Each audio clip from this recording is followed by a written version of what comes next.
tertúlia. Meu boa tarde aí para todos e todas. Hoje é 19 de janeiro de 2011, quarta-feira. O verbete é o 1814, 4 páginas, 47 elogias e 11 máximos. O tema, ônus da infância. A especialidade é intrafisicologia. Definição. O ônus da infância é o preço inicial pago pela consciência para renascer na intrafisicalidade, por meio do período do restringimento intrafísico genético do soma, com a perda do nível da autolucidez. A baixa resistência infantil à coercitividade do holopensene intrafísico.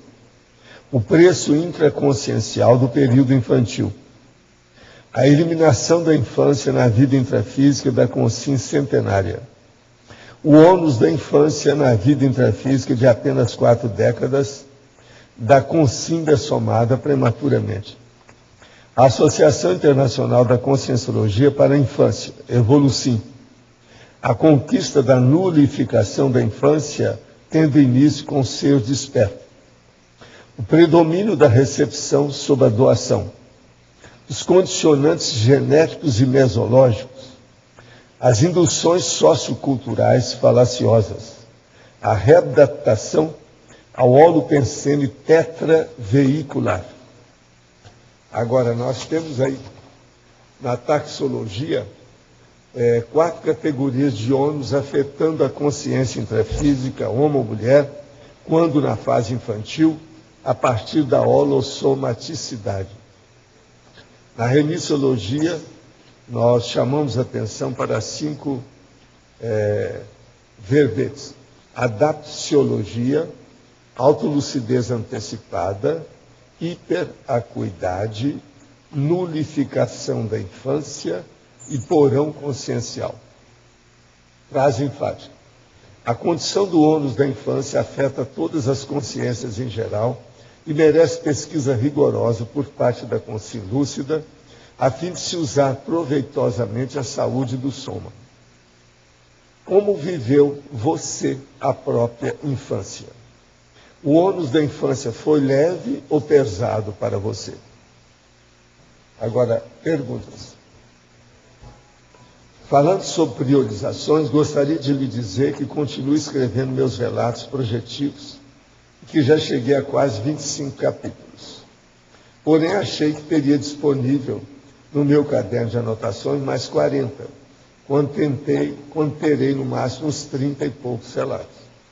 O que o senhor acha? Deveria esperar para completar no mínimo 50 relatos? Ou esse número já seria suficiente para fazer um pequeno livro? Não, o ideal talvez fosse esperar os 50, para você dar uma geral em todos eles, fazer passar, pentear com pente fino e ver o que faz. Aí você seleciona.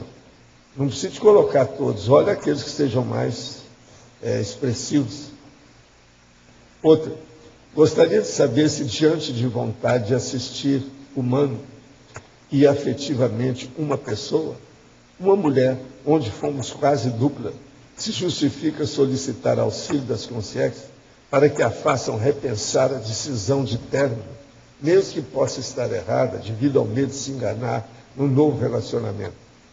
Esse auxílio é no sentido de fazer a pessoa repensar e não atentar contra o livre-arbítrio. Olha, melhor que você faz, pensa positivo e não força a barra de ninguém, nem de consciência, nem de consciência, nem da mulher e nem de seus amparadores. Porque senão fica parecendo que o seu egão está funcionando em cima disso.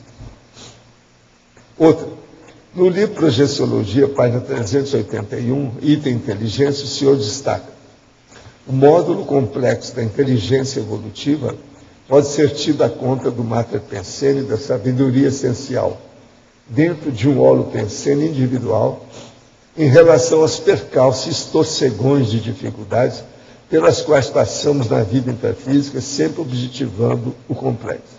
O senhor poderia esclarecer esse tópico? Olha, o processo aqui é inteligência evolutiva. A inteligência evolutiva, ela é a inteligência mais complexa. É um conjunto de inteligência que a pessoa tem, para saber como é o mecanismo da própria evolução dela e das consciências em geral. De modo que isso afeta o mater pensene, o holopensene individual, e ela tem que enfrentar os percalços e as dificuldades da própria vida humana.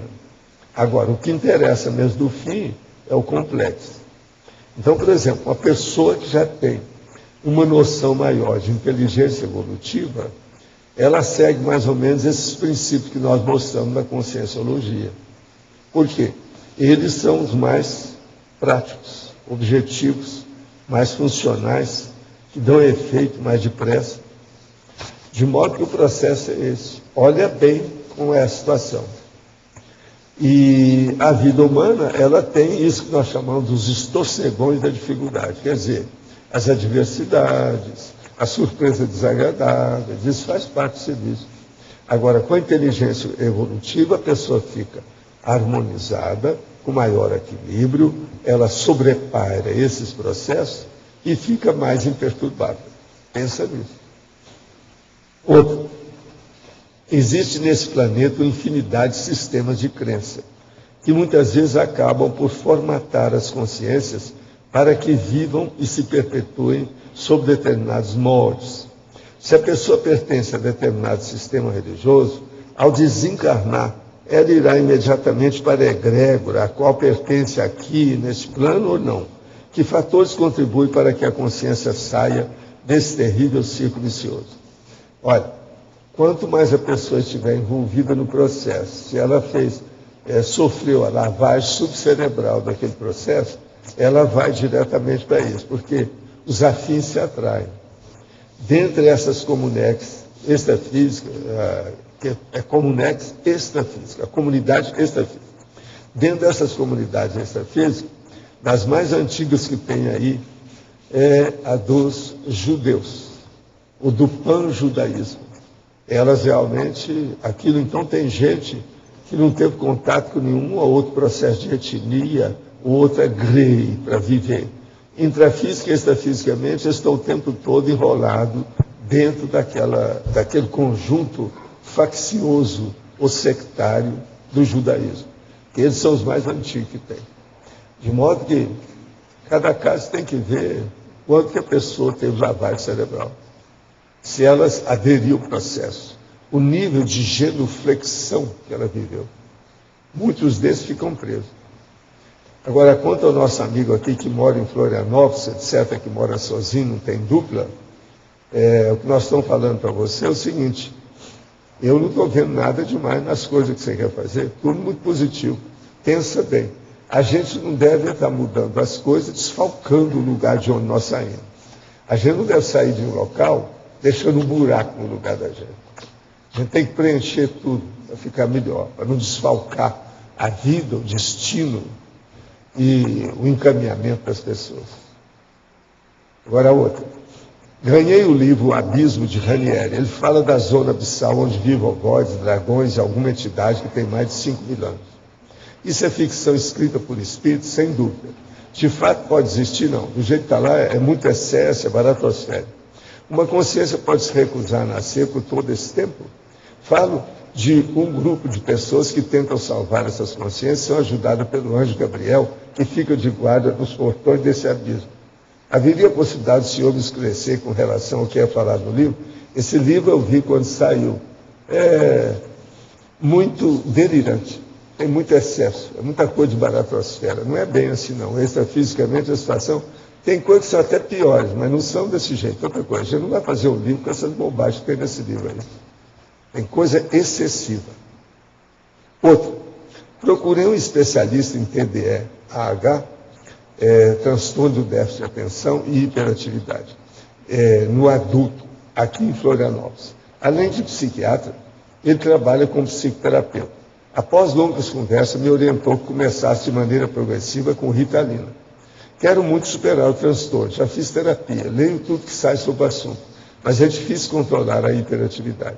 O médico me explicou que, por mais determinada que eu seja, existe uma deficiência biológica, que a medicação e a terapia juntos seriam mais eficazes. Gostaria de saber sua opinião a respeito dessa medicação.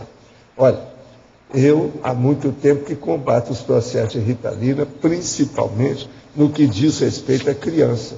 Tem feito muita gente doida a Ritalina, somente nos Estados Unidos. A minha mulher, que é especialista também no processo de hiperatividade, ela também evita o processo de Ritalina. Agora, psiquiatra, a tendência do psiquiatra é normal, porque dentro da profissão ele tem que ceder, dar remédio.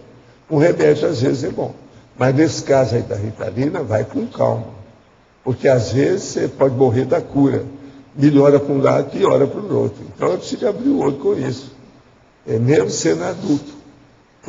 O problema todo, que eu acho aí do caso, é um problema de vergonha na cara. Não é bem só o tratamento, a medicação, ou o processo terapêutico, a interlocução com o psiquiatra. O problema é a pessoa ter vergonha na cara de saber o que se passa. Ela domina isso. Isso aí é autocorrupção franca. Tem uma opção de coisa que é autocorrupção. O processo, por exemplo, de hiperatividade excessiva é autocorrupção. A pessoa sabe que é errado, por que ela não para? Por que não escreve no papel? Não vou fazer isso, vou ficar quieto. Então é por isso que a gente tem os nossos laboratórios, para a pessoa vir aqui, passar lá 3 horas e meia olhando para a parede, sem fazer nada. Não pode nem piscar. Isso aí começa a melhorar a pessoa. Agora tem que ter isso, a pessoa querer mudar. É aquele negócio da vontade política, da mudança pessoal. Sem isso não vai. Agora, tem outra casa aqui, do Marricari, o nosso amigo de Nova Londrina, da arte Marricari, que tem as pessoas semente, o Yokoshi, o Goshintai, o medalhão sagrado, o Omitama, Oshizumari, a oração, que é o Amatsu Norigoto, essas besteiradas toda, como eu chamo de seita. Eu defendo muito o povo, o direito que eles têm de fazer isso, mas não recomendo isso para ninguém.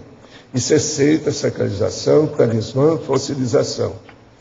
A entidade de modo extrafísica é realmente séria, a elevação espiritual da dedicação é lógico que é guia sério isso aí.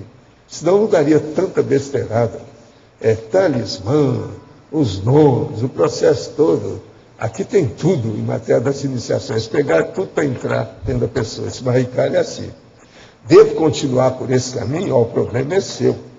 O senhor, por acaso, não poderia passar por aqui uma noite e dar uma limpadela na cidade de Nova Londrina? Escuta, vamos pedir para os amparadores para dar uma de mão aí. Agora, a terra é grande, companheiro. Se você está achando aí que o negócio está difícil, tem muito lugar para a gente ir, né?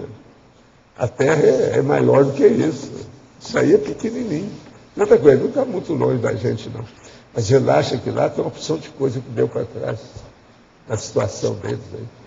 Agora, ele junto com esse povo, o que ele quer? Engraçado que a outra pergunta serviria, se ele ouviu, é bom ele ouvir. O que é que eu falei? Na pergunta atrasada aí, não foi diretamente, a segunda atrás. Eu estava falando justamente sobre isso, que ela vai celebrar. Esse Marricari é justamente isso. Aqui tem gente a Marricari, você sabe, não pode. Agora, um outro amigo nosso aqui. Eu quero dizer para você, não vou falar seu nome, eu só agradeço muito você, a carta que você mandou para mim, e quero também, você é engenheiro. Ele é um engenheiro e ele é engenheiro de controle e automação. Agora, quero dizer para você o seguinte, respeito muito seus pontos de vista, mas não estou nada de acordo com você. Você leu pouco, falta vivência parapsíquica. Você está confundindo tudo com sim, com si, essa coisa toda, não tem nada disso. Eu respeito você, ele discorda da TENEPS de ser um comprometimento e a continuidade da TENEPS como é colocada no manual. Então, que é uma coisa para o resto da vida. Ele quer fazer um ligo-sim. Então, ele acha que isso é praticar por obrigação, sem ser por vontade própria. Não. Lá a gente sugere, ninguém está insistindo para a pessoa fazer. O problema é dela, te vira. Se você não tem gabarito para isso, deixa os outros que tenham a fazer. Hoje já são milhares de pessoas que estão praticando a TENEPS, de modo que uma boa banana para você, eu acho que vale a pena. E falar para você conversar com a vovozinha, para você estudar mais. Está pouco que você está colocando. Não adianta colocar suas ideias de engenheiro dentro do processo da TENEPS. Agora, o comprometimento gradativo é conversa fiada. Olha o negocinho dele, comprometimento negativo, gradativo. Então, o primeiro ano tanto, o segundo, terceira pessoa. Tem aquela mulher que já fez isso, no primeiro ano que eu lancei o livro, teve uma pessoa com essas mesmas ideias. Não, mas eu não posso fazer com calma, vamos devagar, tudo é negocinho. Se a gente vai fazer uma coisa, está decidido, está faltando testosterona para o nosso amigo. Pensa bem, vamos decidir, não é o melhor? Então fim de papo. O que é que nós vamos ficar aqui o instável, o marcha contra marcha. Agora ele fala, o primeiro ano, sucessivamente, 5, 10, 20 anos depois. Então, a pessoa, por exemplo, pode psicografar livro. Psicografia é besteira, companheiro. Entra na TENEPS, que é muito mais importante que psicografar livro. Agora, depois tem férias da TENEPS. Quer dizer, então, eu vou falar com seus amparadores para entrar de férias. Para dar férias a ele. Você acha que amparador da TENEPS entra de férias? Não, veja, esse aqui reuniu tudo. Agora, coitado, ele deve estar tapeando muita gente com esses argumentos políticos que ele tem aqui perante as outras pessoas. Férias da TENEPS. Eu pergunto, amparador entra de férias? Ô, Valdo. Agora, outra coisa. Os assédios seriam menores se fosse fazer o que ele está falando. Ele disse... Há muito tempo que eu não vejo tanta tolice junta sobre a TENEPS. Isso aqui é fora de série. Eu não estou lendo tudo que eu estou falando, não, tá? Eu li aqui, é uma página inteira. O negócio todo é esse. Agora, o processo é o seguinte, se seguir o que você está falando, de amigo para amigo, presta atenção. Se seguir o que você está falando, os assédios vão ser maiores e não menores. Raciocínio. E outra coisa, você leu pouco, precisa ler mais. Principalmente os processos para psi. Está faltando orientação nisso aí. Ô, Valdo. Sim. Eu acho que está faltando a essa pessoa um entendimento maior, mas principalmente a autossatisfação que a TENEPS proporciona. Não, ele ainda não viu isso. Ele está falando uma coisa teórica, está falando por fora. Ele não teve experiência disso. Não teve a experiência. Então, ele está falando em tese. Agora, a gente respeita o ponto de vista dele. O processo é que há uma ignorância íncita. Que não tem saída, não dá aí. E aqui eu não vou brincar com isso. Né? Bom, é aquela história, né? Tem as suas próprias experiências, né? O princípio eu faço da TENEPS há alguns séculos. Para ele. Está certo, companheiro? É difícil vir discutir comigo nisso aí. Eu não vou mudar a minha opinião. São séculos que eu faço. Pior da história, que eu lembro. Isso é que é o... Como é que a gente faz? Agora, quando vem uma criança evolutiva dessa, defender uma TENEPS judaica, aí no caso seria uma TENEPS judaica, porque está dando desconto, está acertando, não, vou fazer um negocinho, você dá um desconto, que tal uma outra opção? Você está entendendo? Gente, parece até o cara lá do Meia, né? O vendedor de pimentão. Que é isso? Então, você me perdoa, eu respeito muito seu ponto de vista, suas coisas todas, mas, deixa para lá. Esqueça a TENEPS, porque do jeito que você está, se você continuar com isso, vai te dar na cabeça. Outra coisa, não vai fazer a TENEPS desse jeito, não. Porque a sua vida não vai entrar nos 6 meses, vai entrar nos 6 anos, ou em 6 vidas. Nunca se sabe. Você tem que ter cuidado. A gente tem que ser sincero. Ele falou que ele está sendo sincero. Então eu também estou sendo sincero. Né? Estamos sendo objetivos. Você já terminou as perguntas? Não, ainda tem mais uma aqui então brava. Cruz Vermelha de Teresópolis estaria sendo impedida de trabalhar pela prefeitura local. O médico Márcios de Oliveira, funcionário cedido à Cruz Vermelha do Tribunal Regional Eleitoral do Rio. Ele está aqui e está na Globo e Estadão. Em Teresópolis, a prefeitura briga com a igreja e Cruz Vermelha por doações. Sai dessa, isso é o Brasil. Olha só, o Mensalão fez escola. De Márcio Oliveira, estou como médico voluntário da Cruz Vermelha desde domingo. Aquilo mostra o que é que tem. Então vocês vejam bem, briga, minha gente, em Teresópolis, a prefeitura, com a Cruz Vermelha, por causa das doações que tem. Como é que é o Brasil? Que vergonha. Em pleno século XXI, aconteciam as coisas dessas. Dá pena. Está na internet, se alguém quiser ler também está aqui. O negócio é sério. Mas pode falar.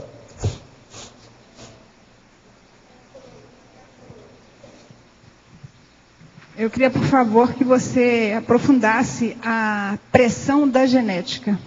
Aonde está isso aí? Na ônus somático, página 4.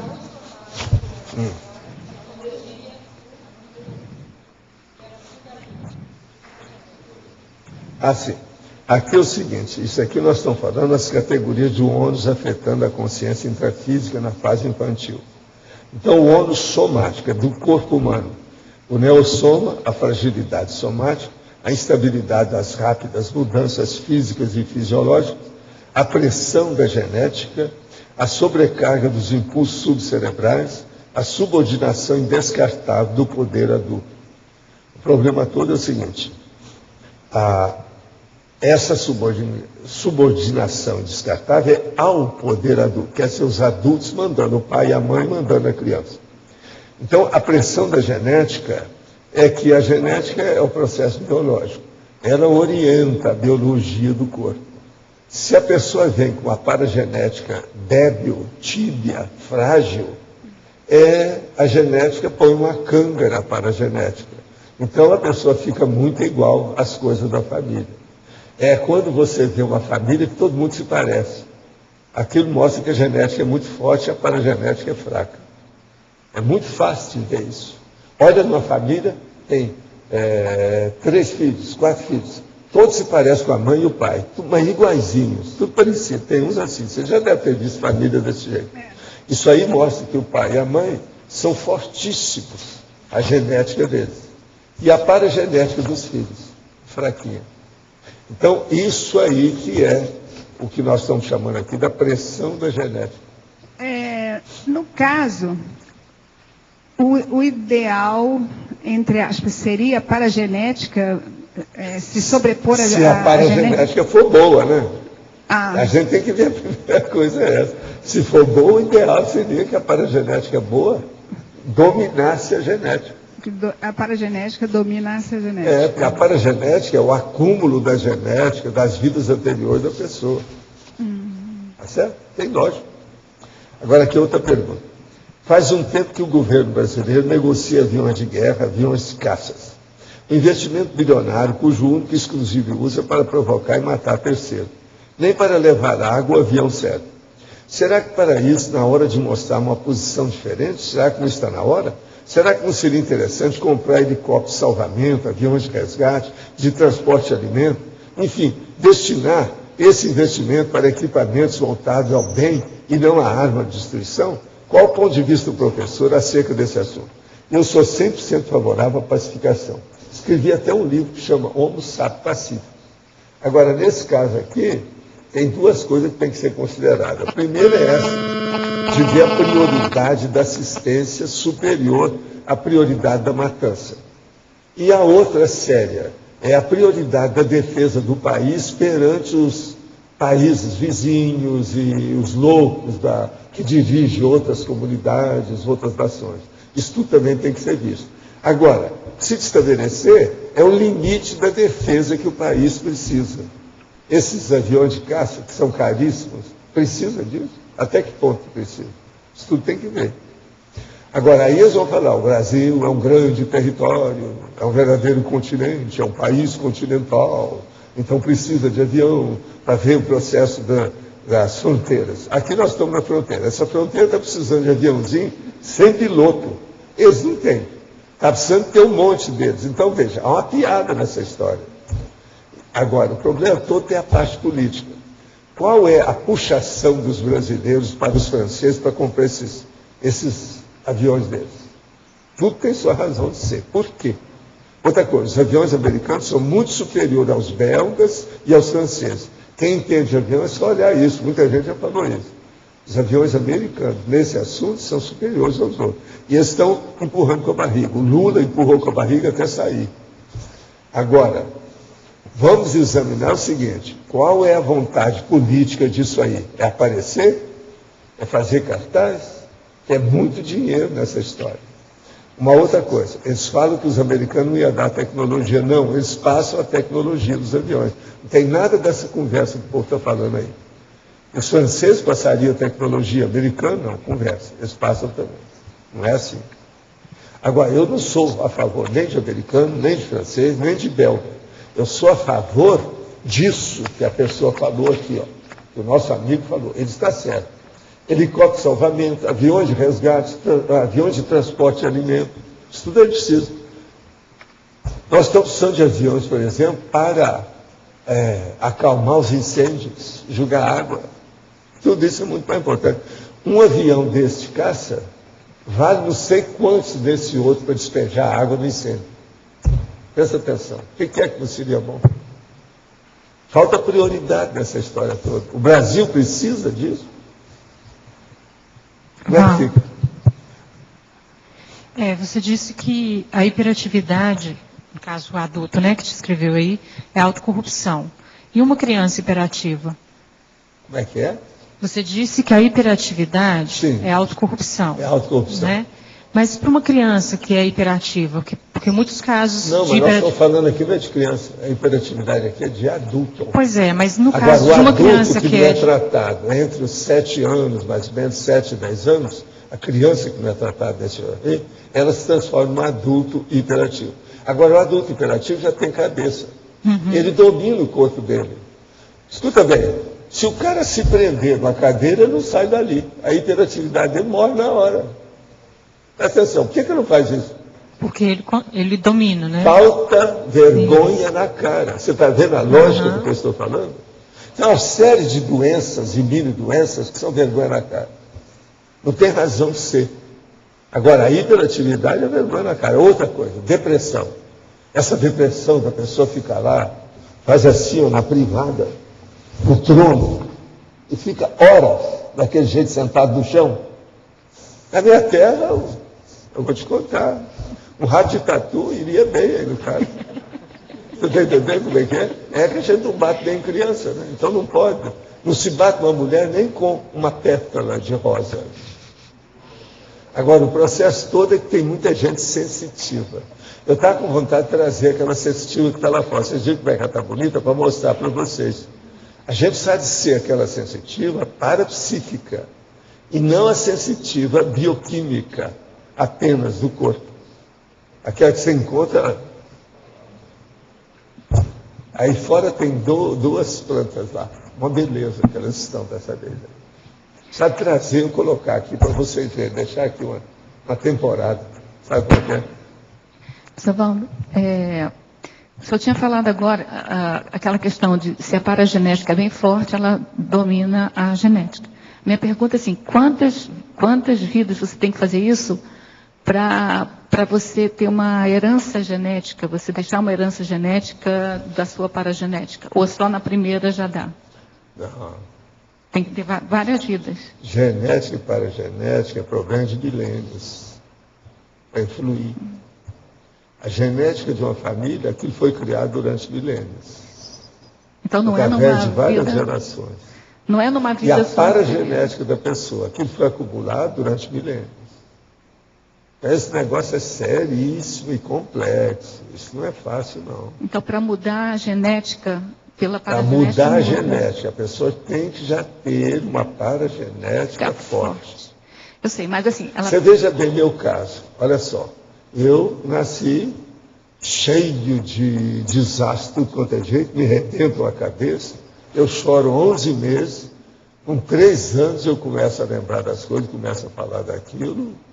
Supero uma opção de coisa dos adultos que havia na família. Acontece uma série de tragédias. Eu não entro em nada disso. Não fico com raiva de nenhum deles. Você está entendendo? Presta atenção.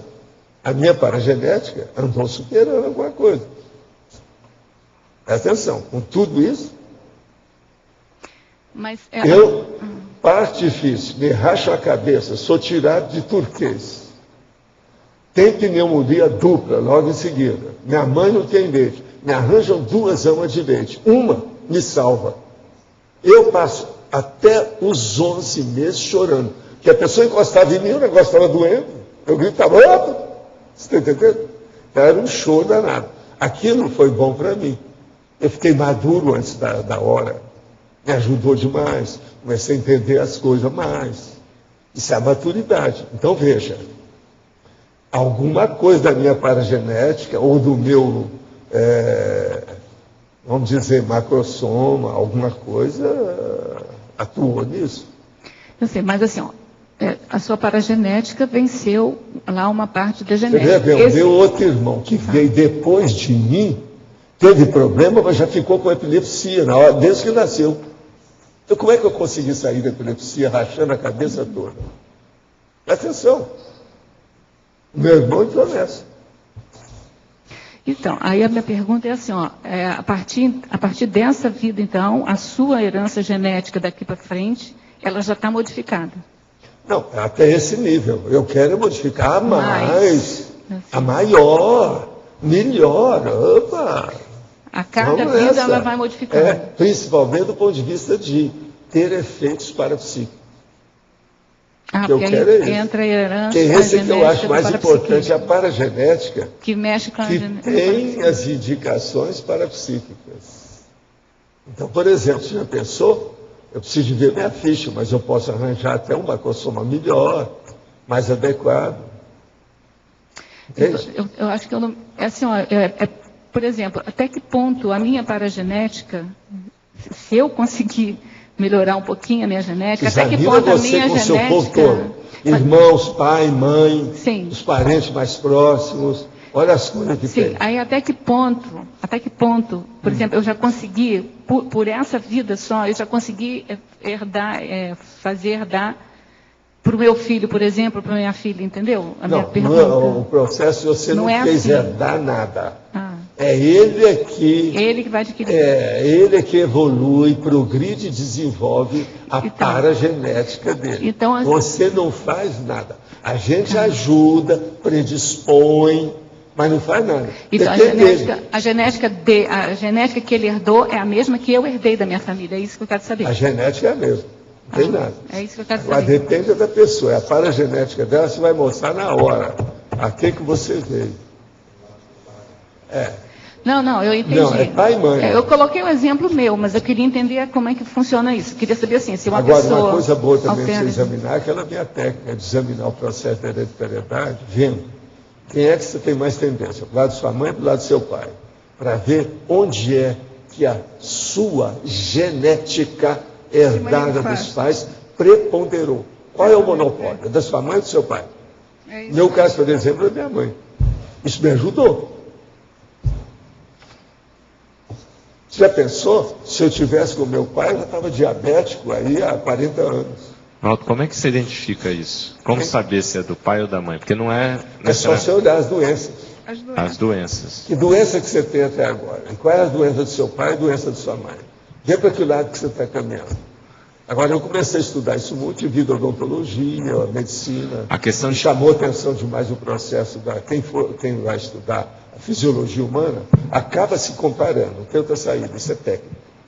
Então, eu acabei me comparando para ver a situação, como é que era. Aí eu vi, minha herança é da minha mãe, está na cara. Então, é todo lado da minha mãe, que eu sou os Rocha, Pinto Rocha, quer dizer, a tumba de português. Mas, às vezes, não é dos Vieira, propriamente dito. O que está em cima de mim mais é o Rocha. Mas, às vezes, conforme a idade da pessoa, isso ainda não se manifestou muito, né? O processo de doença, não, né? Dependendo... você se vire. Depende da sua inteligência, saber localizar, identificar. Agora, por exemplo, depois. A variável Tem gente que vai sair a vida inteira, chega aos 70 anos, ainda não viu nada. Agora, a variável semelhança física não necessariamente não, quer dizer... isso tudo é besteira. Né? Agora, a semelhança, ela mostra, é quando a pessoa é tudo igual. Então, você olha aqui, ó, aqui o lobo da orelha unido, todos eles têm, é o caso da nossa família. Pelo lado Rocha, que é o lado do meu avô, o Didinho, sabe, o mindinho, o mínimo, do lado esquerdo ele é mais para dentro. Mas do lado dos Vieiras, tem um negócio aqui, ó, na cabeça que o cara falou para nós. Tudo isso tem razão, de um lado e do outro. Agora, eu comecei a pensar, não foi nada disso não. Comecei a pensar, são quais as grandes doenças do meu pai e da minha mãe. Aí eu vi direitinho, não, eu estou caminhando para o lado da minha mãe. A primeira coisa, a hora que me dá um infarto, eu fico com a hipertensão. Aquilo lavrou o atestado. Eu estou com a hipertensão até hoje. A minha mãe tinha hipertensão. Agora, a minha tendência é olhar bem isso, o excesso de colesterol, essa coisa toda.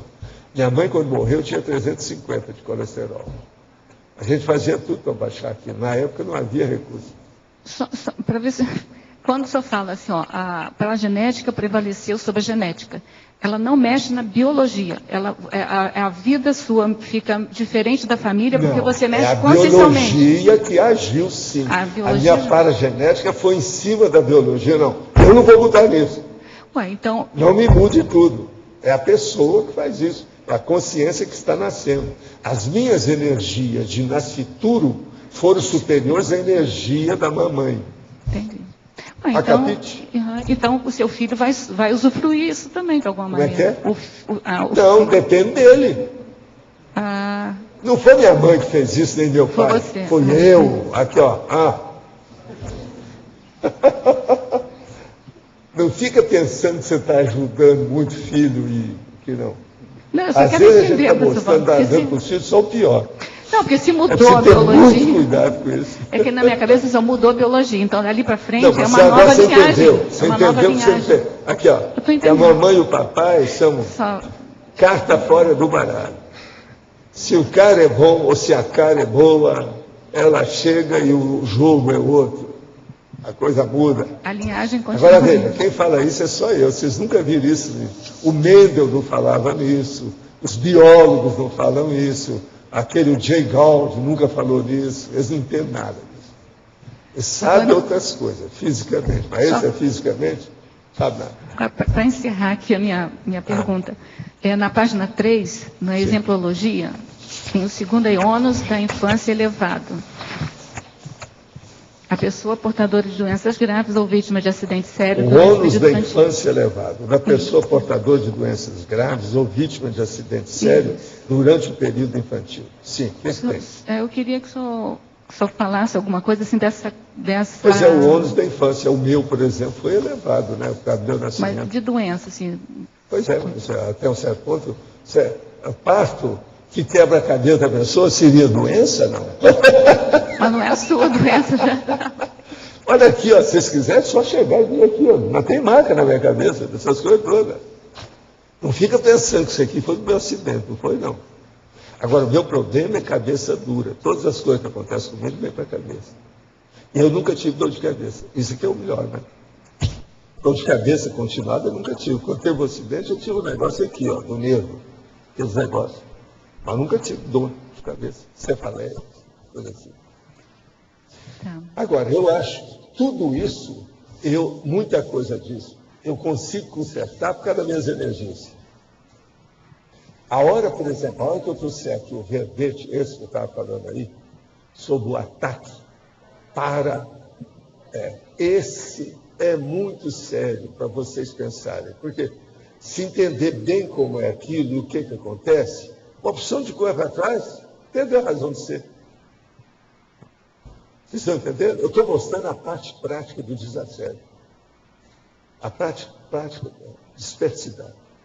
A parte prática da ofiexologia.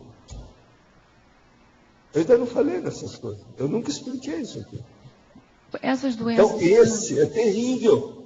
São coisas simples, mas agora, para vocês vão entender mais. Se eu tivesse falado disso há muito tempo, ninguém ia entender nada. Agora não, nós já amainamos, ou já arrostamos, ou já melhoramos, tiramos, desterroamos o campo. Já podemos semear. Então, agora a gente já pode plantar a manga boa, porque no início era só mandioca. Entende? Vocês estão entendendo, né? Então, esse aí, quando chegar, vamos debater o negócio para valer. Vamos ver se vocês entendem, porque é um toque para vocês entenderem todo o processo de desassédio, dispersidade, complexo, ofiex, sabe como é que é? mini peça do Max Beckett.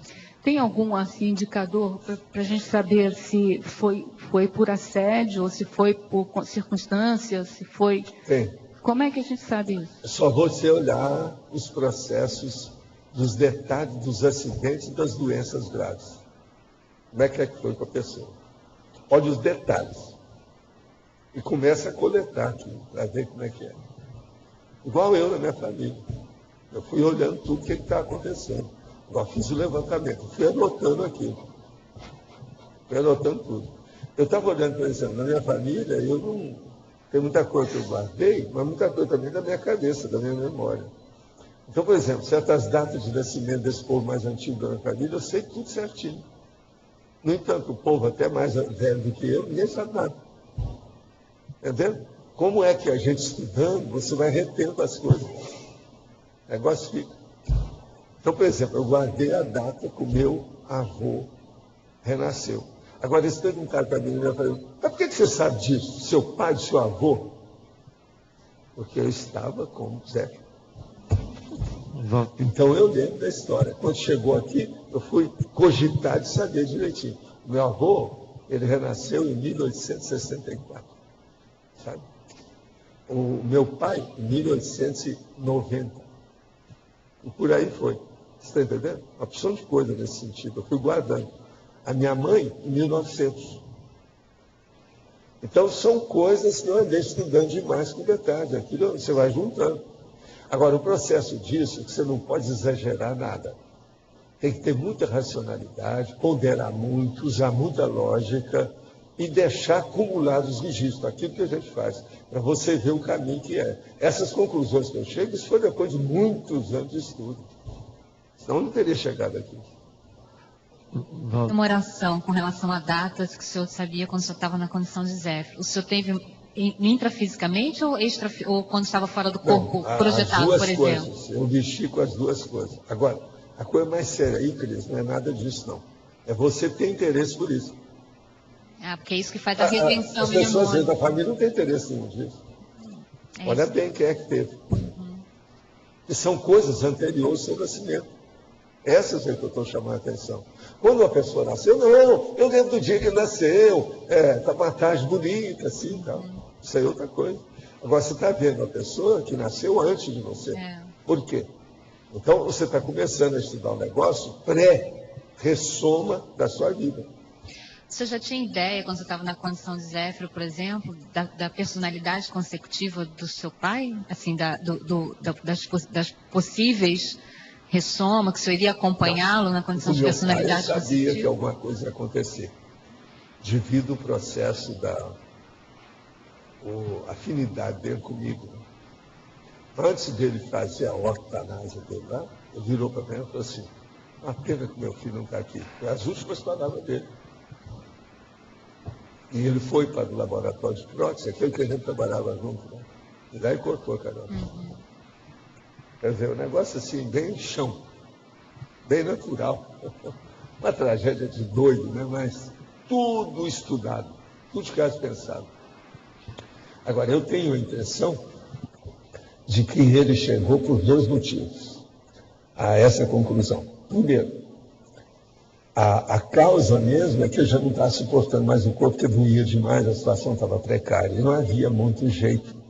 Por isso que ele tomava aquelas coisas. Chegou a um certo ponto que todo mundo reconhecia que alguma coisa tinha que tomar. Então, se ele queria tomar o álcool, ele tomasse até a sandaraca dele, ou álcool com água, seja lá o que for, do jeito que ele fazia. Isso é a causa. Mas agora, os efeitos dele chegar naquela conclusão, para mim foi dois. Primeiro, ele já tinha confiança em mim que eu ia dirigir a família, na minha idade que eu estava. Eu ainda não era adulto totalmente dito. Mas ele tinha confiança na minha situação, que eu já poderia encaminhar a família, porque meu pai era muito preocupado conosco. Meu pai era cara que às vezes tinha pouca comida lá, ele pegava o filé dele e dava para os filhos. Eu via fazer isso muitas vezes, eram os únicos que tinham lá, os últimos. Ele era assim. E outra coisa, fazia assistência para todo mundo, calado, dentro de casa. E outra coisa, ele era bravo, com personalidade e tal. Então aquilo mascarava. Eles só descobriram como meu pai era assistencial depois que ele morreu. Muita gente sabia dele isoladamente, individualmente, mas não sabia do coletivo. Entende como é que é? Isso foi só depois que ele morreu. E outra coisa também é o seguinte, eu tenho uma leve desconfiança que ele suspeitou que eu tivesse com lepra. Devido ao processo, alguma coisa, porque eu andou estudando muito medicina. Lá em casa tinha um monte de livro de medicina. Meu pai gostava de estudar, quando ele estava no normal dele. Então, ele deve ter visto que alguma coisa no corpo dele poderia ter surgido, alguma mancha de algum processo lá, que era lepra, que é Hansen. Então, ele falou assim, isso aí não é bom para os meninos. Amanhã esses meninos vão casar, o pai é leproso, como é que fica um troço desse? Eu tenho uma desconfiança disso. E tanto que eu examinei ele, o cadáver lá para ver, mas não vi nada demais. Perguntei para minha mãe, que estava lá com ele, para ver se tinha alguma ideia, também não vi nada disso. Mas eu suspeito disso pelo seguinte, ele era muito preocupado com isso. Porque na área lá tinha os lugares lá, em fazenda, naquele lugar em Monte Carmelo, que era muita gente com Hansen.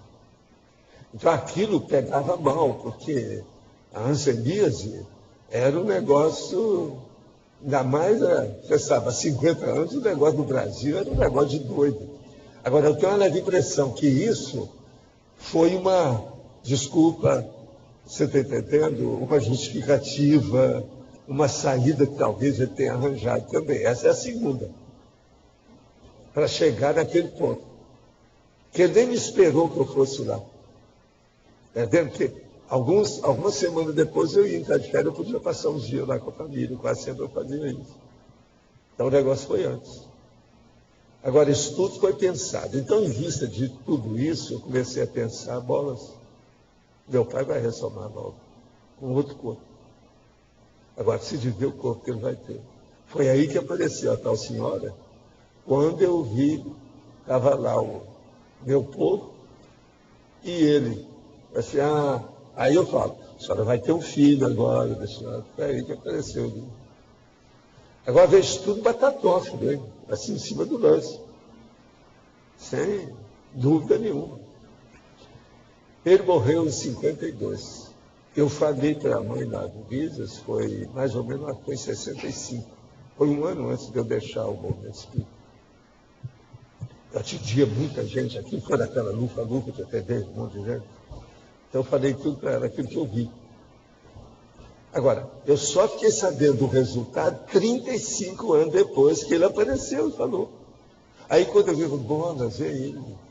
Aí todos os negócios vieram à minha cabeça, o que é que aconteceu, aquele dia na Iberaba, o pai e a mãe, entende? E ela desesperada, não, o senhor é o meu último recurso para ter um filho, ter uma filha. Já tinha tido, tudo morreu. Aí eu falei, nossa, agora vai ter um filho. Ainda falei até as dicas como é que seria o filho. Agora, muito esquisito, né? O negócio todo. Mas ela, fiel à minha situação, pelo seguinte, ela foi lá porque já tinha acontecido um caso parecido, uma outra pessoa que era amiga dela. Então ela foi com confiança para falar para mim. Era um recurso, uma saída. Agora, o melhor da história é a hora que eu estou no holociclo e chega aquele cara. A hora que chega para a bola, de cara eu não falei nada. Pessoal, seria bom você ir lá, depois você voltar, que eu tenho um fato sério para falar com você. E outra coisa, ele veio aí para me agradecer, porque a mãe dele tinha colocado na cabeça dele, devia me agradecer, porque foi por causa de mim que nasceu. Agora eu falei assim, não tive nada que ver com a sua mãe, calma lá, é aquela velha piada da história. Entende? Valdo, queria perguntar, você falou da coisa da praticidade, da desperticidade, né? Isso tem a ver com a coisa do utilitarismo que você me falou uma vez, né? Do utilitarismo do holossomático, do desperto, né? Que é a manifestação mais direta do... Não, o problema todo não é bem o utilitarismo, não. O processo todo é o seguinte, quanto mais assistencial você seja, ou maior o seu nível de dispersidade, ou mais o seu trabalho para TENEPS ou FIEX, mais sincero você vai ficando. Entendeu? Isso é como diz o nosso amigo aqui, ó, falando dele aqui, com toda a sinceridade, e colocou o nome dele aqui. Esse da TENEPS, está metendo o pau na TENEPS aí. Ele falou, com toda a sinceridade.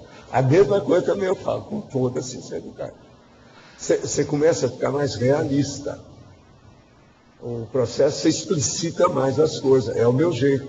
Agora, eu para equilibrar um pouco, para quebrar essa coisa, porque esse negócio de você falar a verdade, é das coisas mais antipáticas que tem a falar a verdade.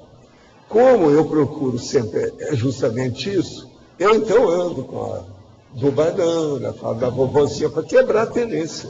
Para quebrar o negócio. Porque senão, você tá entendendo? Se eu começar aqui a falar tipo magistrado, talvez eu não viva até a próxima semana.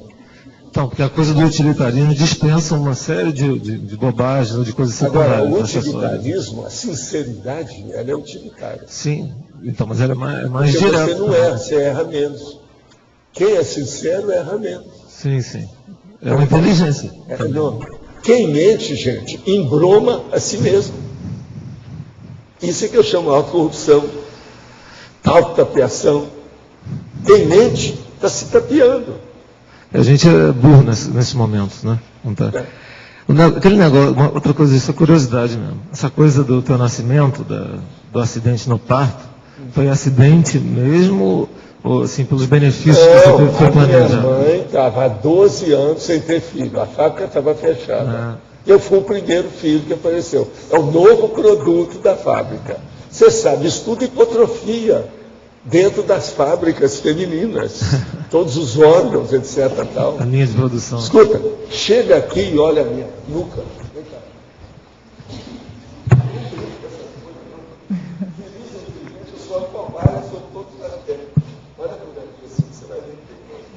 Essa mancha aqui? Uma mancha enorme aqui, né? Uma mancha. Vermelha.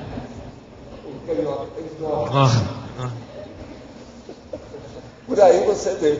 Agora veja, aqui é por causa do processo o trauma, né? Da turquês, aonde me pegou. Isso aqui, segurou e deu operação. Mas o negócio que quebrou, eu fiquei tudo roxo, tudo cantelado na cabeça. Então, por exemplo, o parto me quebrou a cabeça de fora a fora, a caixa craniana. Agora, por exemplo, o meu acidente foi mais do lado esquerdo. Isso é tipo um edema, isso, né? Que ficou, isso é como se fosse um edema que permaneceu aí. Não, o edema aconteceu depois. Eu fiquei daquele jeito, todo mundo tinha. Era um problema me segurar, até os 11 meses. Agora, aos 11 meses, consolidou, eu deixei de chorar, comecei já a me interessar pelas coisas, a falar os troços, a vir, o negócio todo encaminhou. E eles viram, a minha mãe, que estava acostumada com criança, que adicionava no grupo escolar, né? Ela viu que, não, esse menino está mais. Ele acordou mais depressa, esse negócio de chorar foi bom. Agora, depois disso, a própria ciência, hoje a pediatria, vê que o menino, por exemplo, a hora que você bate nele, não é só para respirar, é para ele amadurecer. Da reação. O choro é importante para isso. Mas então isso aí deu uma série de benefícios, não? Alguma coisa pode ter sido de previsto. Tudo isso foi melhor do que pior. Agora, é lógico que ali, naquele momento, devia ser nada bom. É tanto que eu não quero lembrar, né? O que aconteceu naqueles primeiros 11 meses, deixa para lá, né? Queria falar só umas outras vezes, você estava falando de concorrência externa, do governo federal e tal. Eu fui andar de ônibus ontem, tive que andar de ônibus aqui, e vi como é que é o negócio de concorrência, mesmo menor, municipal, estadual, quando não é lícito, né, ou quando é duvidoso, vamos dizer assim, né, é uma coisa que prejudica todo mundo, né, das concessões. Né? Como é que o sistema de transporte coletivo... Só é terrível, né? Isso fora essas outras coisas que envolvem religião também. Católica. A briga por doações, terrível. Professor, dentro do senhor colocou agora há pouco sobre a energia ou a força da consciência promoverem a ascendência da paragenética sobre a genética, nessa mesma linha de raciocínio, a gente poderia dizer que isso explica a formação do macrossoma? Seria um... Não, o macrossoma é mais pela ficha. A ficha da pessoa. Não adianta aquilo pode acontecer no corpo, no holossoma da pessoa, qualquer coisa. Isso aí é uma parte óbvia, mas não interessa. Interessa é a ficha. Que uma pessoa, por exemplo, ela pode melhorar até o processo da paragenética dela e usar ruim. Quantos não são militares, belicistas, que tem um corpão de gigante aí fazendo mal para os outros? Presta atenção. Então o problema é a ficha, porque na ficha vem o equilíbrio da cosmoética. Se a pessoa tem todos aqueles gadgets, mas cosmoeticamente aplicados, aí a coisa muda de figura. O macrosoma depende disso. Outra coisa, tem uma segunda condição do macrosoma. Só tem macrosoma quem tem alguma função a desempenhar. O macrosoma tem que vir para ajudar aquela pessoa naquele desempenho. Presta atenção, é diferente. Da Daiane, a gente pode dizer que o macrosoma não tem tanta influência, assim, os retromacrossomas não têm tanta influência na formação dessa paragenética forte. Não é isso que influencia a paragenética Ele forte. é como se fosse um resultado do processo, até um certo ponto. Mas é preciso de ver a paragenética cosmoética. Aí é que se pensa em macrosoma. E qual o trabalho que a pessoa vai fazer? O problema todo é a meritocracia em tudo isso, entende? Daiane? Agora, meritocracia. quanto à sinalética, a sinalética pode se repetir de um corpo para outro? Pode, não, e ela vai evoluindo, né, de um corpo para outro, mesmo no próprio corpo. Ela evolui. Hoje, por exemplo, nesse meu corpo, eu acho que eu tenho as maiores sinaléticas que eu já tive em qualquer corpo, em qualquer época. Meus negócios são terríveis.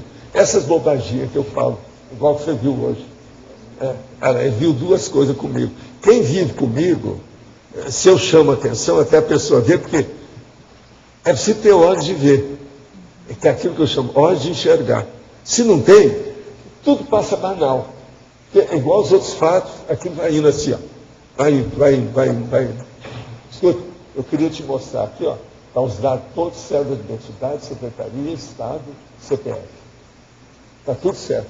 Eu não vi nada errado, não. Pode fazer. Eu estou dando aí os direitos autorais para fazer o download. Professor Walter. Agora, mais uma coisa. O Complexes, ele vai ajudar na antecipação da lucidez na próxima vida também? O Complexo sempre ajuda na próxima vida, isso é a regra. Mas como é que funciona justamente essa antecipação da sempre ajuda. Quanto mais a pessoa tem, mais ela vai tirar partido disso, é um proveito maior. A ficha, presta atenção, enriquecimento da ficha. Tem que pensar nisso.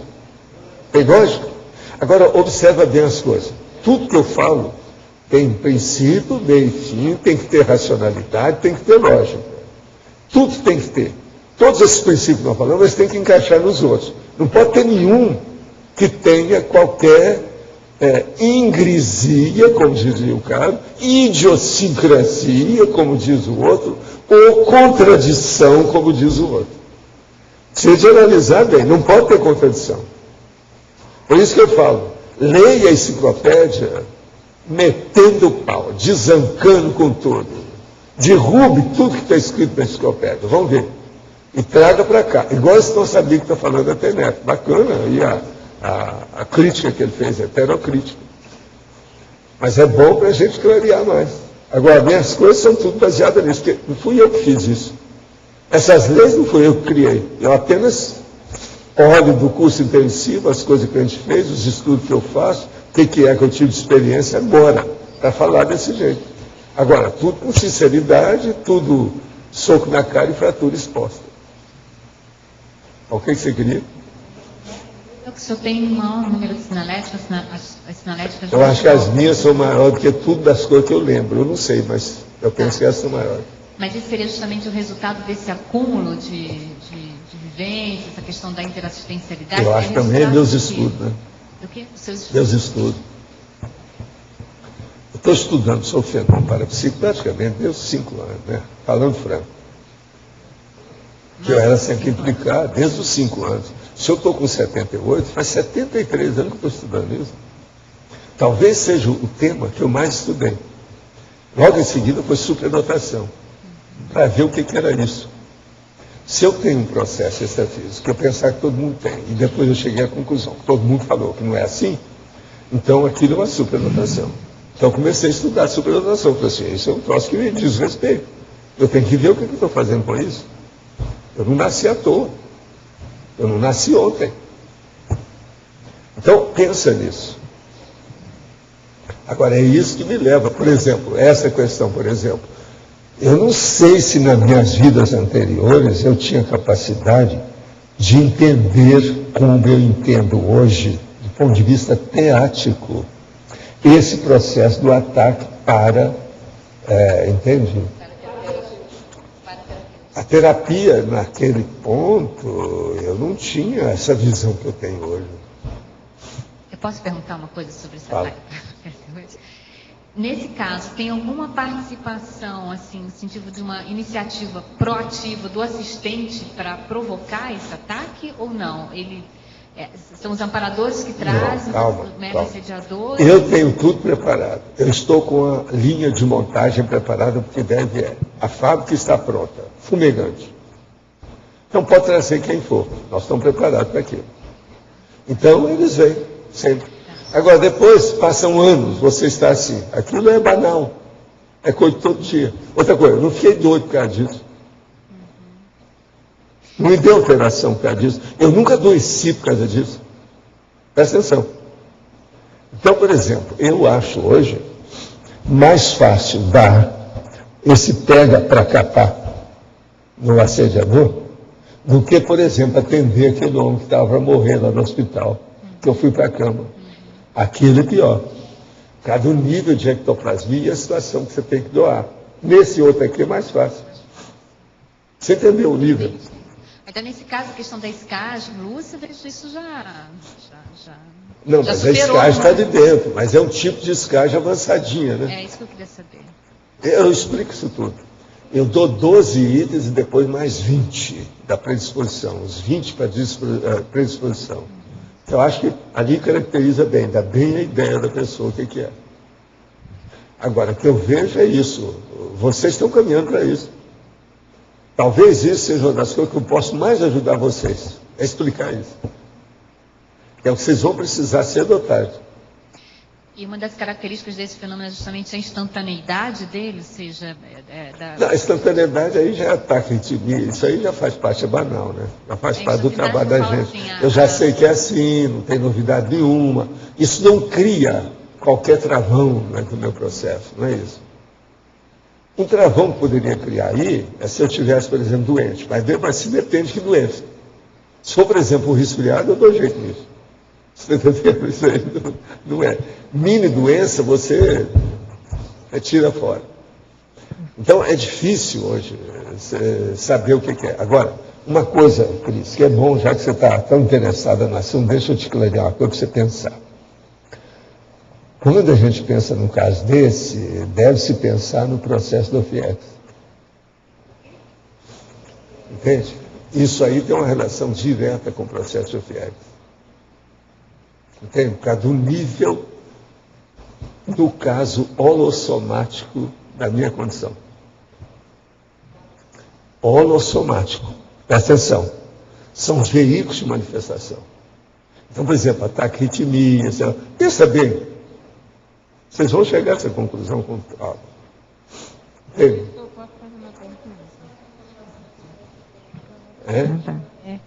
Sabe, você teve muita dor física ou ainda tem dor física quando você faz assistência ou tem alguma coisa? Não, eu tenho dor física no corpo. De vez em quando dói aqui, dói ali, dói aqui. Mas isso é o cara de 70 anos. Né? Faz parte do serviço. Eu acho bacana porque eu sou uma pessoa bem normal. Eu tenho dores. Sim. Mas eu digo assim, quando você entra num processo de doação de energia mais densa, você nunca teve dores físicas? Não. Quando eu estava desenvolvendo as coisas, às vezes aquilo me criava problema, eu tinha que parar com calma, porque o corpo estava crescendo. Até na minha adolescência eu ainda tinha os problemas. A hora que eu assentei, que amadureceu os negócios, a coisa toda, isso aí eu deslanchei. Não tenho mais nada. Nada disso influi mais. Então, o problema da gente foi por isso que eu fui estudar tanto projeção, projeciologia, que é a emancipação, é a autonomia da consciência, é da liberdade da consciência, é muito importante. Professor, você queria falar? Quero fazer uma pergunta para o senhor. Há 24 anos atrás, eu fiz uma cirurgia, e nessa cirurgia, aí foi uma cirurgia, parecia ser muito simples, mas se tornou complicada. Eu tinha 2 filhos, um de 9, uma garota de 9 e um garoto de 5. Uma ia fazer 10 e outra ia fazer 6. E naquele período da cirurgia, que seria uma coisa simples, parece muito complicado. Para mim, eu saí daquela vida e fui para outra vida. Só que eu falei em casa, quando cheguei, ninguém acreditou, eu parei de falar. Hoje, eu entrando aqui, não sei porquê, me lembrei daquilo e quis fazer essa pergunta. Você vê a experiência da quase morte, você quer falar? Aí na hora que para mim eu tinha morrido, na verdade, para mim eu tinha morrido. Aí eu recomendava o meu filho mais novo para minha filha de 9 anos. Não para o pai, meu marido, na época, meu marido ficou em casa com eles, né, e uma empregada. Só que, para mim, a minha dúvida até hoje é por que eu não entregava os meus filhos para o pai e recomendava para a irmã tomar conta do irmão. E o meu marido não aparecia naquele momento. Então, até hoje eu tenho essa dúvida. Por quê? Que eu, com 2 crianças, eu tinha partido para outra vida e não entregava as 2 crianças para o pai. Não lembrava do pai. Você era contra o pai? Não, a gente se amava, isso como se ama até hoje. Um casamento de 36 anos. Mas tem que observar eu o que é você que vai saber. Olha a idiosincrasia da história. Pois então eu tenho essa dúvida até hoje. É o seu marido. Meu marido. Ele bebia? Não, nunca bebeu, nunca fumou. Então, aí tem que ver por quê. É isso que eu não entendo. Por quê? E eu fico com isso na cabeça. Por quê? Era 2 crianças. Sei, mas todo mundo já cresceu, né? Então, põe a pedra no assunto e vai em frente. Tem outras coisas na vida para a gente preocupar. Se tivesse importância, os amparadores já teriam explicado ou encaminhado para ampliar o evento, o assunto. Se não tem, é porque é secundário. Professor Valdo, deixa-me só explicar. A Leda conheceu hoje a Conscienciologia pela primeira vez. A Leda, aqui do Rio de Janeiro. É o primeiro dia hoje. É do Rio de Janeiro. Do Rio de Janeiro. Agora, veja, o caso é EQM, é a experiência da quase morte. Para estudar o processo tem que ver por aí. E ver as condições. Às vezes a pessoa que está nesse trânsito da EQM, ou um trânsito qualquer e alterado de cirurgia, de convalescência, ela tem ideias absurdas, assim, um pouco barrocas, exóticas, né? Diferente, pode ser isso. Professor, aqui, dele. Aqui. Quanto tempo levou de soma do seu pai para ele ressomar de novo? Ele, foi mais ou menos aí no caso, ele morreu em 52. E o processo que aconteceu foi em 65.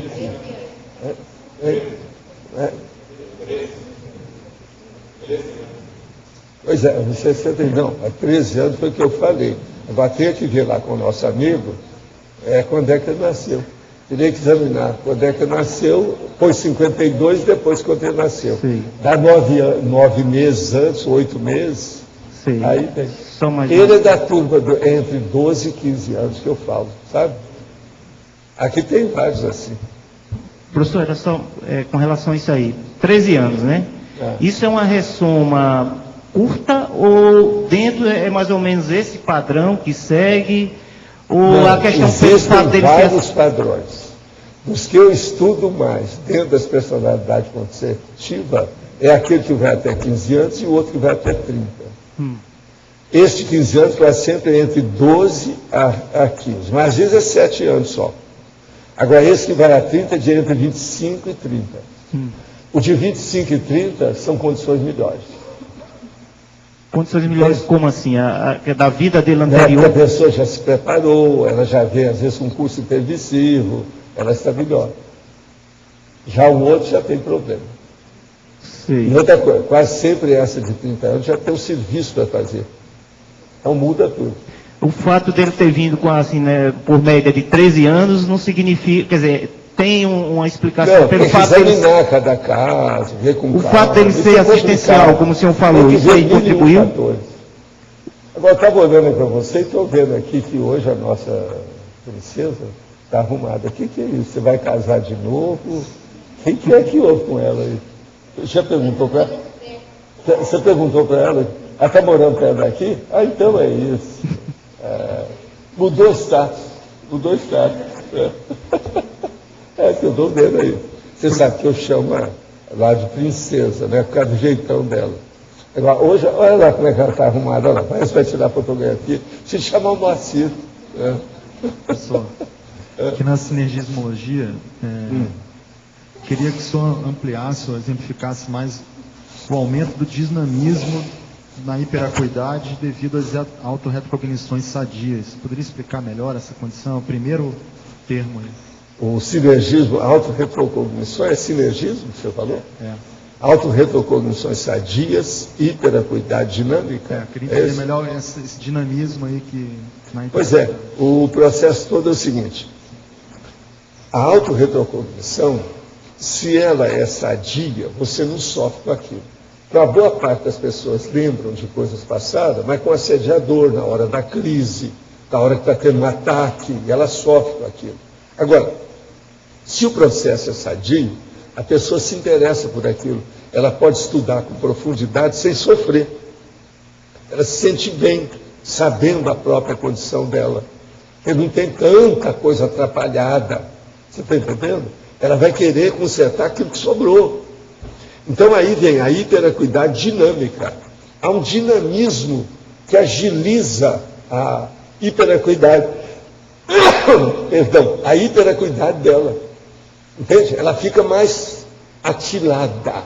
É aquilo que nós chamamos. Agora veja, esse atilamento, às vezes, é que leva para essa taquiditimia. Então vem o taquipsiquismo, tudo deriva disso. Você entendeu, né? Aqui é perfeito o sinergismo. Então, quando o processo é sadio, a tendência toda é de melhorar para frente, né? Todas as consequências são mais evolutivas, são melhores. Em qualquer área. Agora aqui, pergunta. Meu filho tem 30 anos e mora sozinho e passa por crise de crescimento e é desorganizado. Só que após ficar noivo, passou a ter crise de choro compulsivamente.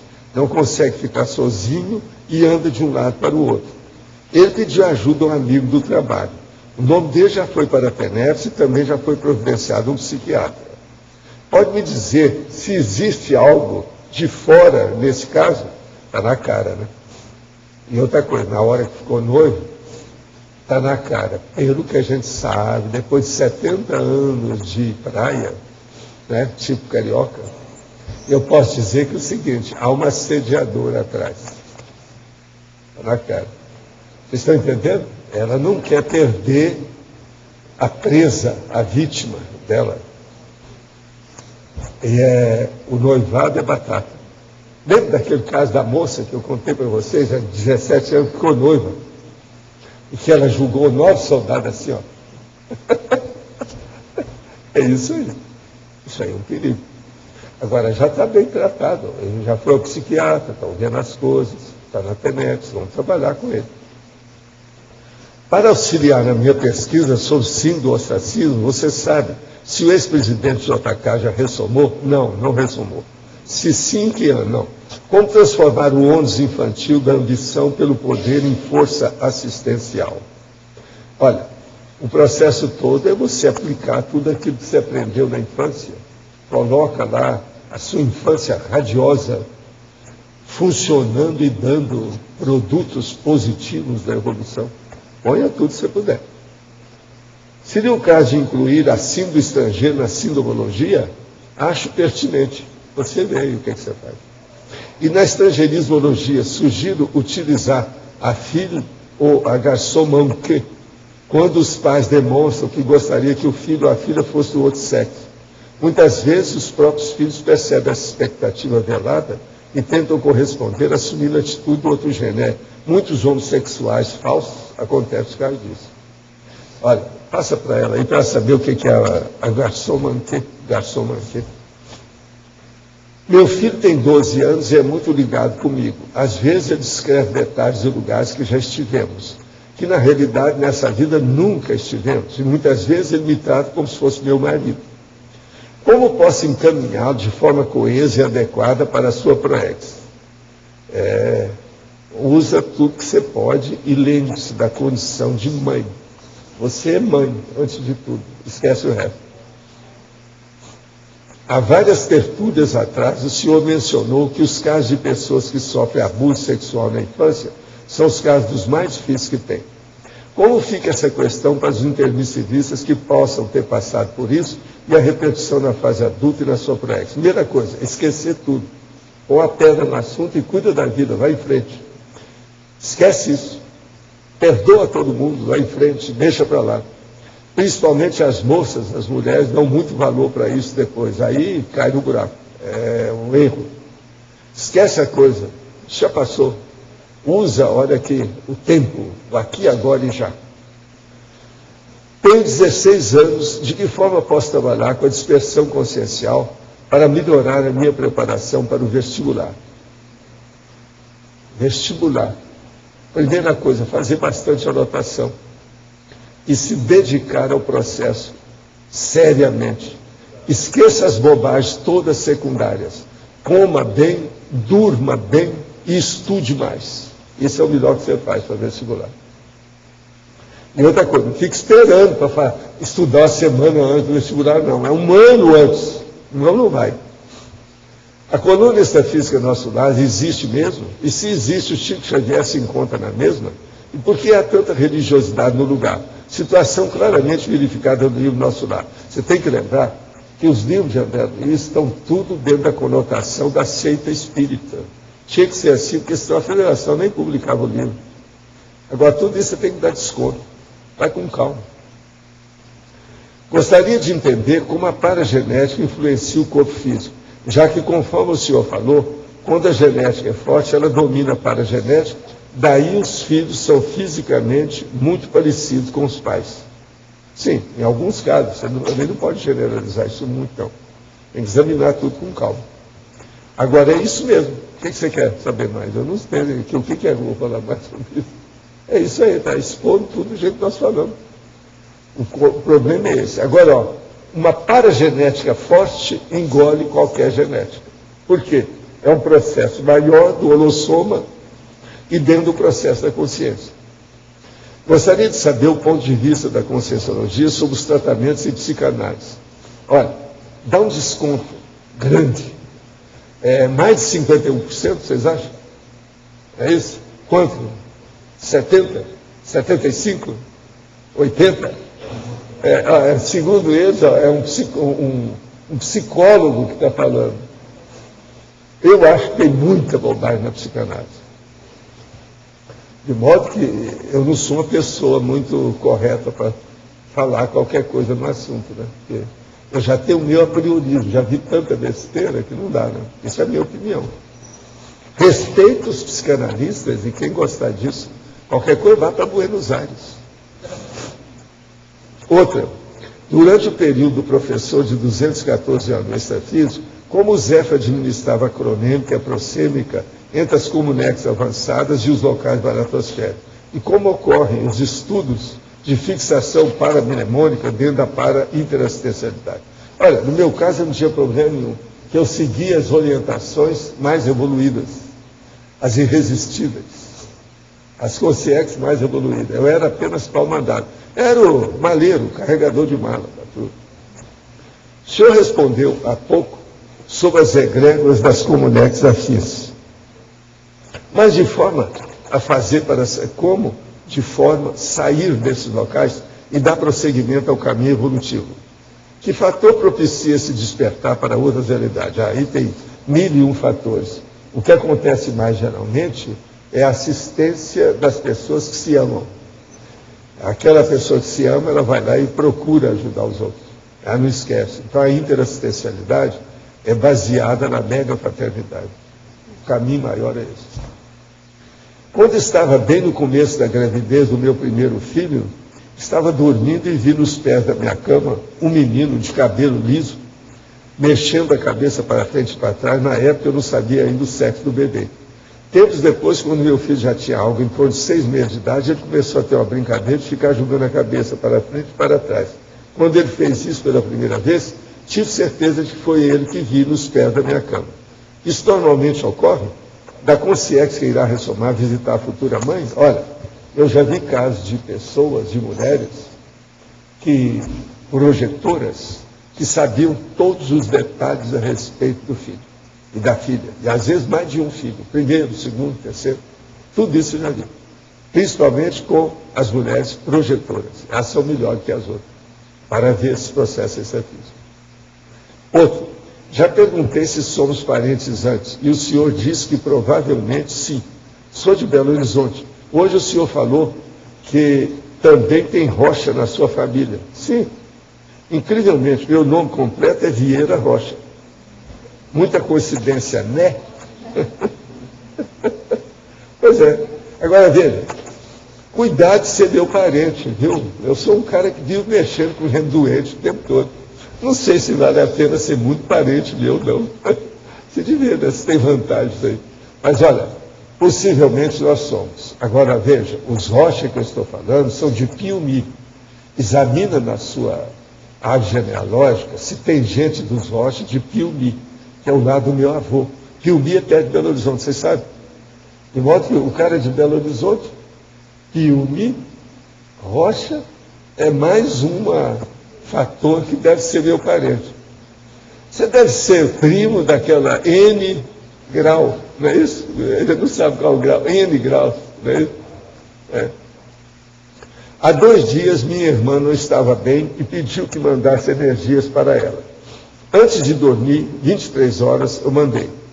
Quando foi 4 da manhã, despertei e não consegui dormir, percebendo haver boi na linha. Iniciei minha TENEPS às 6 e senti uma energia muito densa me atacando. A consciência estava com raiva e disse que mexia onde não devia. Fiquei mal ontem e hoje chegando até ter febre. Desde que meu EV ainda não está em bom nível, pois não consegui fazer minha própria proteção. Mesmo com boa intenção, devemos pensar 2 vezes antes de usar energia para as pessoas. E quando somos incapazes de fazer a desassi, o que fazemos? Melhora a desassi.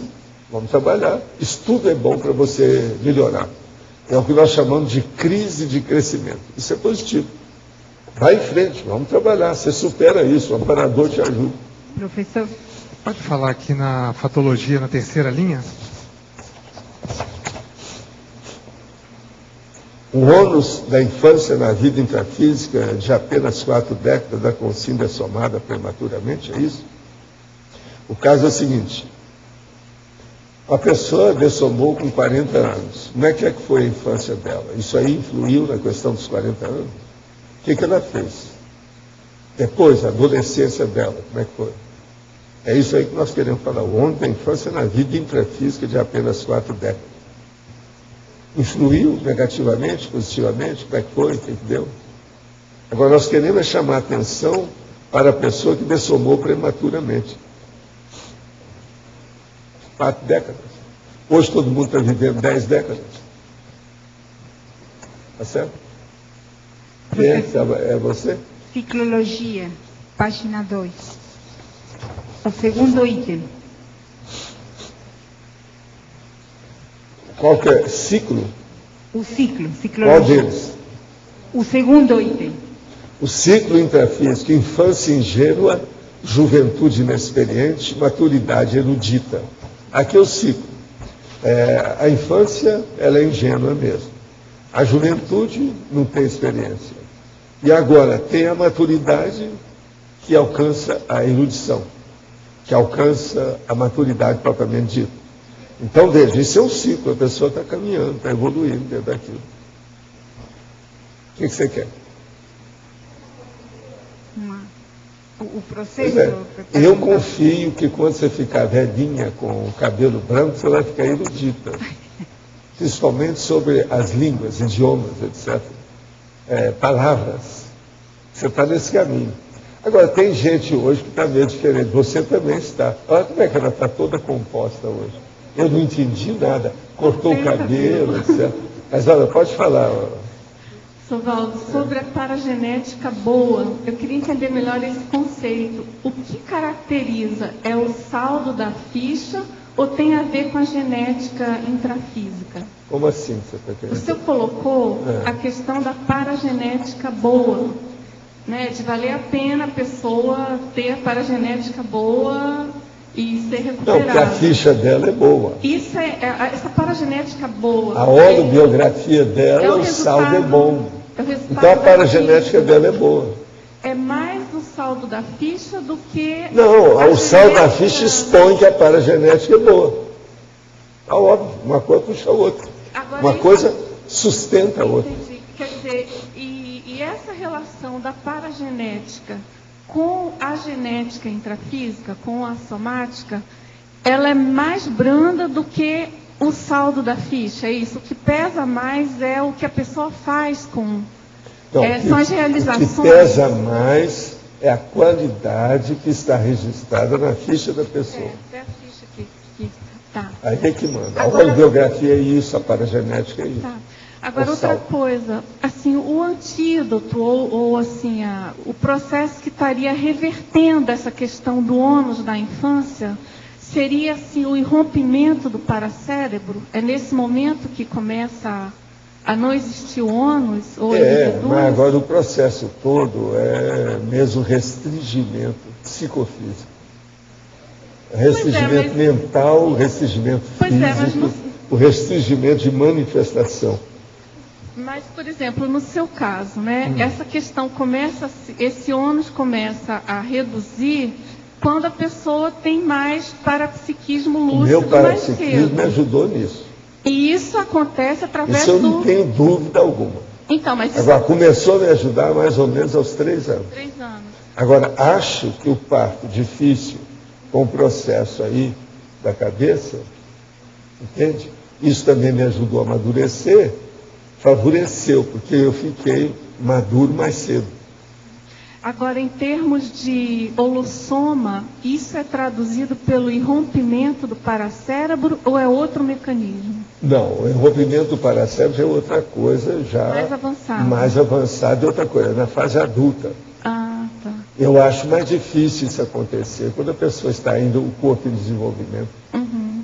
O negócio é a hora que acentua, depois dos 28, por aí, 30 anos, é que começa. Agora, o processo desse problema da paragenética boa traz um equilíbrio maior para a pessoa. Isso aí que você tem que pensar bem. Equilíbrio. Há uma harmonia, há uma superação do processo. Entende? Entendi. Agora, outra coisa séria também. A pessoa, se ela consegue amadurecer, e ela é mais reflexiva e menos impulsiva, pensa bem. Eu, por exemplo, eu não gostava de futebol. Eu gostava de fazer ginástica, calistênica, Charles Atlas, o negócio todo meu, que é justamente o contrário da média. Todo mundo gosta de fazer ginástica, ou fazer um esporte, praticar um esporte com mais gente. São as vedetes, ele está num palco, queria exibir. Eu nunca pensei nisso assim. Você está entendendo? Eu sempre cuidava do meu corpo. Isso aí era uma coisa muito séria. Eu já pensava nisso tudo. Porque eu tinha um corpo magro, tinha uma cinturinha de vespa, mesmo já grandinho. Você está entendendo? Aí eu comecei a trabalhar com meus ombros, aí eu fiquei com os ombros mais abertos e tal. Aí eu ficava com um verdadeiro triângulo atrás. Aí, como eu lia muito, eu fui ler lá, o Charles Richer falava, o maior corpo mais bonito que tem é de homem, não é de mulher. O da mulher é todo deformado, é cheio de curva, aquele negócio todo, mas não é. Agora, o homem é o mais estético. Esse é o Charles Richer, defendendo o processo. Lá no fundo ele tinha razão. O pior era esse. Aí eu falei assim, bolas, então são as asas. É bom, meu, as asas. Isso era rapazinho, quando eu vi o negócio do Charles Richer. Isso está no livro dele. Em português, naquela época. Entende? Isso é na década de 40 para 50. Agora, você podia clarear um pouco esse conceito? Você colocou um antagonismo, inocência lúcida, inocência iludida. Você podia explicar melhor esse conceito da inocência lúcida? A inocência o quê? Lúcida. Eu achei que inocência era a inocência meio lúcida boba, é assim. aquilo que nós chamamos jovem erudito imberbe. Isso não sou só eu que falo, tem gente que fala isso. Então é um rapaz que é mais maduro do que o pai. Tem muita coisa nesse sentido. A inocência no sentido de ser mais então jovem. Veja, a maturidade imberbe. Ah, tá. Eu já Não é escrevi bem muito sobre inocência. isso. Mas é a inocência. A inocência Mas erudita. pela idade. Porque aquela fase é da inocência. Não adianta tirar o corpo fora. Tem que... Agora, você veja bem, é uma fase de inexperiência que já tem experiência. Muda tudo. A situação é séria, isso é um paradoxo.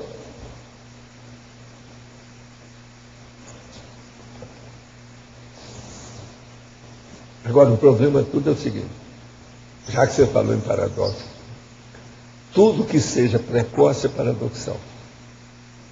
Olha isso de modo geral, que você vai ver a maioria das coisas. Se há uma precocidade, começa a fazer algum paradoxo. Cria alguma coisa. Então, aparentemente, se não tiver cuidado, a pessoa vai achar que há uma contradição. Então, eles vão ver, não é possível que essa pessoa tenha essa idade. Ele deve ter mais do que isso. Aí começam as contradições, um monte de coisa. E não é bem assim. Comigo, o povo achava que eu era alto, que eu tinha mais idade que aquilo. Teve cara que eu tive que mostrar minha certidão de nascimento para ele. Falei assim, está aqui, olha bem aqui. Entende? Porque eles achavam que eu era mais velho. Eu era magro, sardento, está entendendo? Meio arruivado, né? Duas coisas, professor. Primeiro, o fato do seu parto difícil foi um caso pensado extrafísico? Como é que é? O fato do seu parto ter sido difícil foi de caso pensado Não, extrafisicamente? não foi caso pensado, foi o que aconteceu. Não deu para ser diferente. Pelo seguinte, o meu pai estava separado da minha mãe. Eu sabia que eu ia ter problema, mas não sabia o quê. Eu embarquei, né? Vamos ver o que vai dar. Agora, a gente não vai marcar uma coisa ruim assim, mas poderia acontecer alguma coisa. Poderia acontecer alguma coisa. E os amparadores nessa história, eles não sabiam que ia acontecer isso? Também, né? Você pensa, muita coisa aconteceu com você, fala, não, isso pode ter acontecido. Pode ser que até alguma coisa aconteceu com você. Eles sabiam, mas aquilo faz parte da vida. Esses pequenos acidentes de percurso faz parte da vida, nós temos que ter, todo mundo tem. Ninguém tem aquele lisinho, tudo normal, bonitinho. Não, tem os altos e baixos. Mas você atribui que isso melhorou bastante. O meu caso foi muito bom pelo seguinte, minha mãe não morreu, não deu eclâmpsia nela, ela não teve problema nenhum, a não ser que acabou o leite depois. Ela não pôde amamentar. E outra coisa, e depois eu peguei uma pneumonia dupla e superei aquilo tudo. Agora, na mesma hora vinha as comadres, né, que me ajudaram. Agora, a dona Iaiá é que me salvou, aquela que foi aquele, levantou o cadáver. Entende? Que me ajudou demais. Ela era uma mulher forte, uma de leite. Eu tive duas, mas essa aqui do meu lado é leite. Outra coisa, peitão enorme, tal. Tinha 6 filhos. Era uma reprodutora de alto gabarito. Primeira linha, sabe para quê? Daquelas do Zebula de Uberaba. Ganhou, não foi menção honrosa, primeiro prêmio. Ela, se fosse colocar aí, Dona Iaiá era o máximo. Outra coisa, uma mulher interessante, simpática, alegre. Eu gostava demais dela. Eu falei com a minha mãe, eu gosto muito da Dona Iaiá. Assim, ela é ótima, muito minha amiga. Então eu brincava muito com os filhos dela, aquele negócio, a gente criou junto. Okay? Essa que me deu mais o leite, porque me salvou mais sério, no período mais crítico. Eles me levavam lá para amamentar. Todo dia. O negócio não era fácil. Eles me contaram. Agora, teve uma outra também que andou, me ajudando antes. Algum tempo. É uma temporada, né? Porque você sabe, naquela ocasião, às vezes, eles amamentavam a criança quando era assim, até mais de ano. Né? Hoje em dia, geralmente, eles falam mais ou menos 1 ano. Tal. Mas lá naquela ocasião, quando tinha problema, passava até disso. Eu não sei quanto tempo eu fui amamentado, mas foi mais de ano, eu acho. Aqui mais. Outra coisa, Na patologia, na segunda linha, a eliminação da infância na vida intrafísica da consciência centenária. Só podia expandir mais. Por exemplo, o processo nosso, hoje a maioria das pessoas, uma boa parte delas, estão vivendo 100 anos. Então a infância fica secundária. Você está entendendo? É muito pouco, pequeno, bobagem. É o início do princípio do começo, do ator que está tudo superado. Depois você teve a adolescência, teve a meia-idade, você teve a terceira idade, a quarta idade. A infância sumiu, não tem mais razão de ser. Então o ônus da infância já não deve dar muito valor para isso. Mas é preciso estudar, porque senão... Igual a uma pessoa da minha família que falava, vida boa era na minha infância, porque eu não tinha nenhum problema, responsabilidade, nenhum compromisso, nenhum papagaio para pagar no fim do mês. Ela vivia falando isso comendo manga, essa pessoa. Quer dizer, a hora que chegou na certa idade, ainda está querendo voltar para a infância, mostra que a vida não está tão boa, né? Naquela ocasião não está mesmo, não. Pessoa que valoriza a infância superior à maturidade, está danada. Ela jogou fora a vida dela. Você entendeu, né? Entendi, obrigado. Paulo, aqui atrás de você, letra D. Nesses casos de ressopática envolvendo algum acidente ou algo não previsto, pode haver o caso de uma consciência ter uma síndrome que não estava programada? Não, tudo pode acontecer. E esses casos acontecem mais, é a parte patológica, negativa, não é esse caso positivo igual o meu. Quer dizer, a parte patológica é que acaba positiva. A maioria patológica acaba patológica. Por quê? Devido ao assédio. Às vezes tem um cara que está renascendo e tem 2 ou 3 que estão lá fazendo força para renascer junto ou acabar com aquele renascimento. Isso tudo tem. É vida, é briga, é competição. Essas coisas existem. Então aí é que dá eclâmpsia, o menino da alteração. Tem casos desses que já nasce o bebê natimorto. Eles já acabam com ele no útero, antes de sair. No caso, é pela pouca potência da paragenética que poderia acontecer algo assim. Pouca potência da paragenética e a briga de energias. Do renascido, da mamãe, do papai e dos assediadores. A briga ali, ó. Então você pode ter planejado... Eu já vi casos desses terríveis. Alguns, com o tempo, todo mundo ajudando, saiu bem. Mas alguns se perdeu. Você pode ter planejado uma PROEX e levar um acidente desse, que é uma síndrome vegetativa. PROEX tem muito planejamento, mas você sabe, na prática a teoria é outra. Tem que ver na prática. Por quê? Tem um fator aí que eu considero essencial. Não é a mamãe, não é o papai, não é a mesologia, nada disso.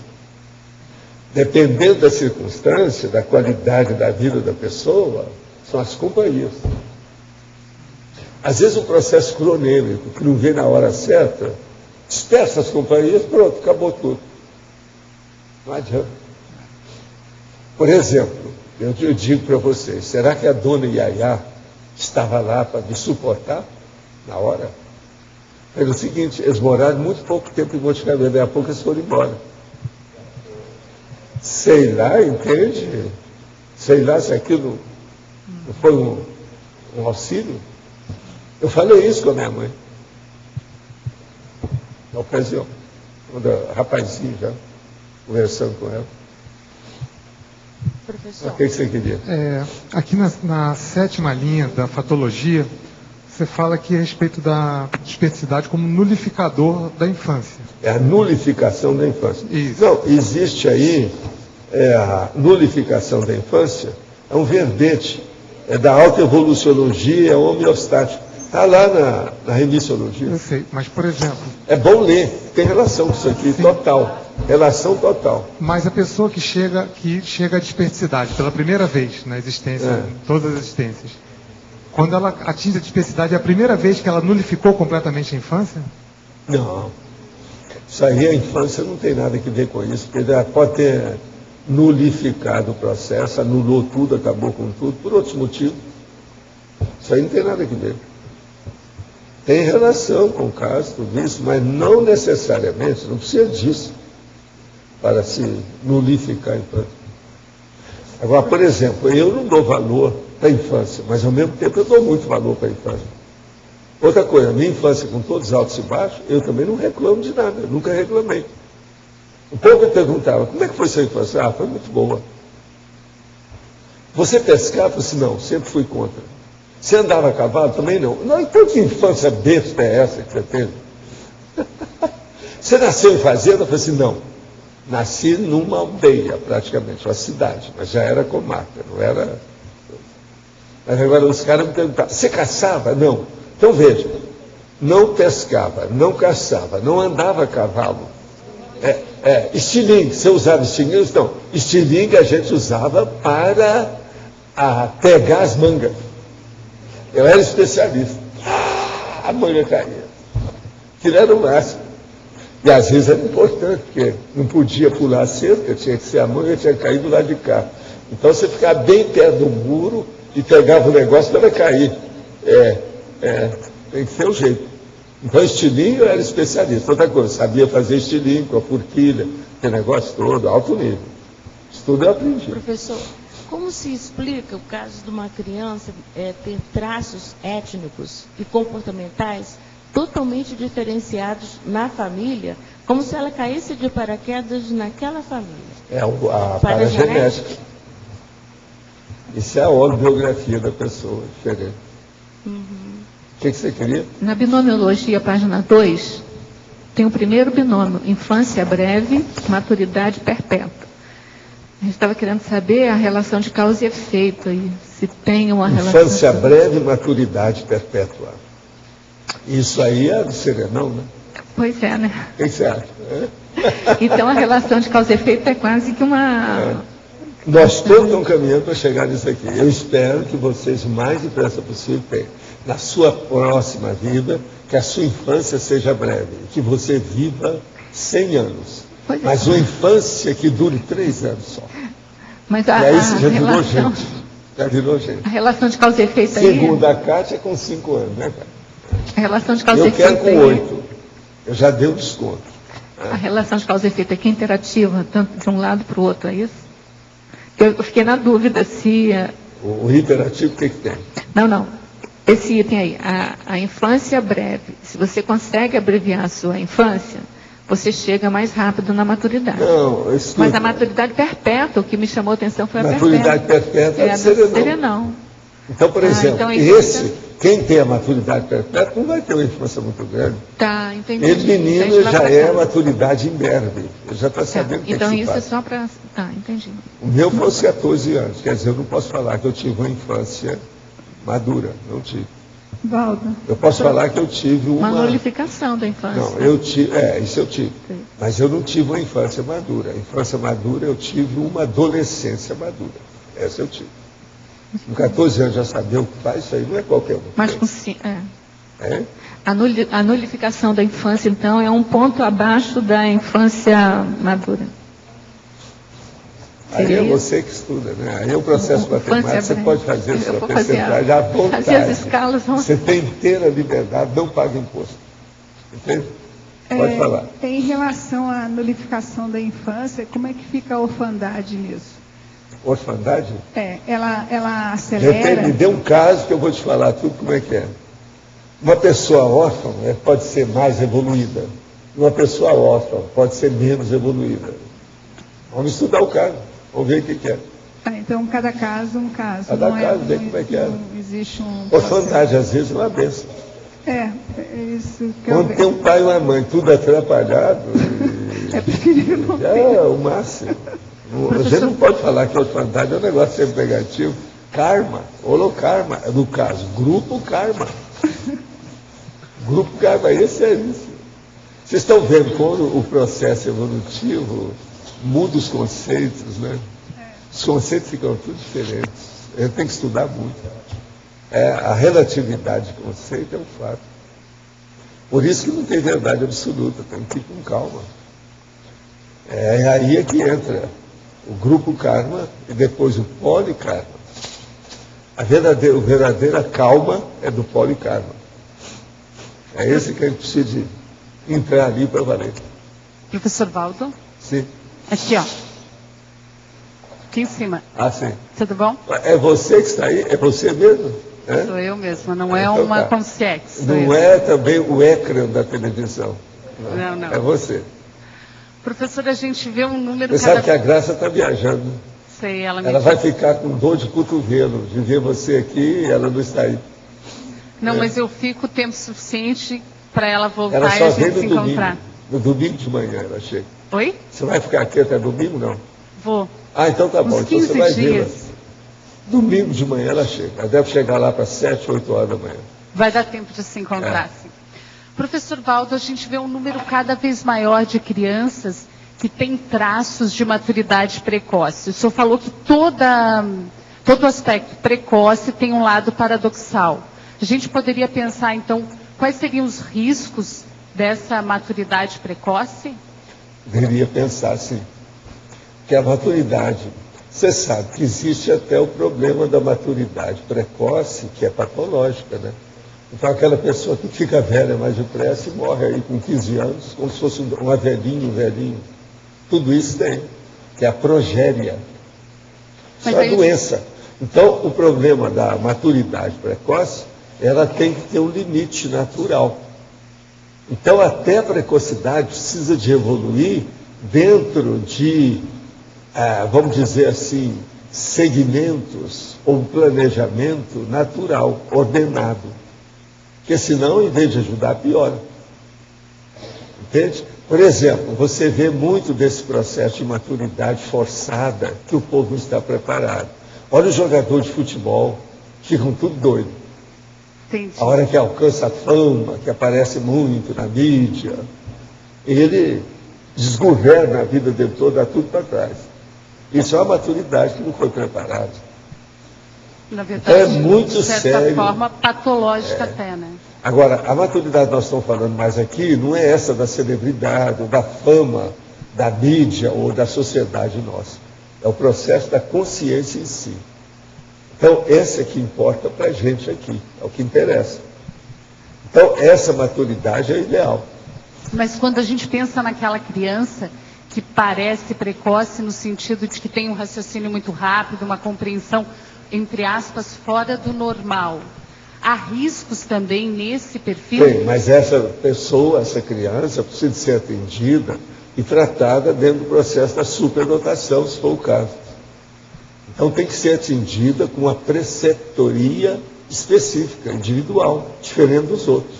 É quando você vê, por exemplo, uma criança com esse perfil no núcleo familiar imaturo. Se é que é possível, qual a melhor forma e a forma mais inteligente de ajudar? A melhor forma que tem é levar para psicólogo especializado em superdotação, para chamar a atenção dos pais, ver o que faz, colocar a escola adequada. E outra coisa, uma criança dessa tem que dar tudo que ela quer, do ponto de vista de estudo, de pesquisa, de desenvolvimento. Eu estou pensando num exemplo específico que, aliás, pede muito livro. Está mais do que óbvio, né? Agora, o processo é ir para um psicólogo que entenda de superdotação. Para orientar muito mais os pais. Tem que começar o mais depressa possível. Todo mundo ser orientado. O que acontece? Não é só o pai, a mãe e ele, não, a pessoa não. São os professores, os parentes, a madrinha, o padrinho, a vovó. A vovó, às vezes, joga tudo no buraco aí. Se não tiver cuidado. A madrinha sou eu. Pois é, a madrinha, a dindinha. Tem que olhar a dindinha, a vovó, o vovô. Porque vovó é mãe duas vezes. Às vezes põe tudo a perder. É cada vez mais comum isso, né? E o que acaba acontecendo? Acho que é um desperdício, porque geralmente esse contorno acha muito bonitinho. A educação de superdotado é muito mais difícil que a educação de uma pessoa normal.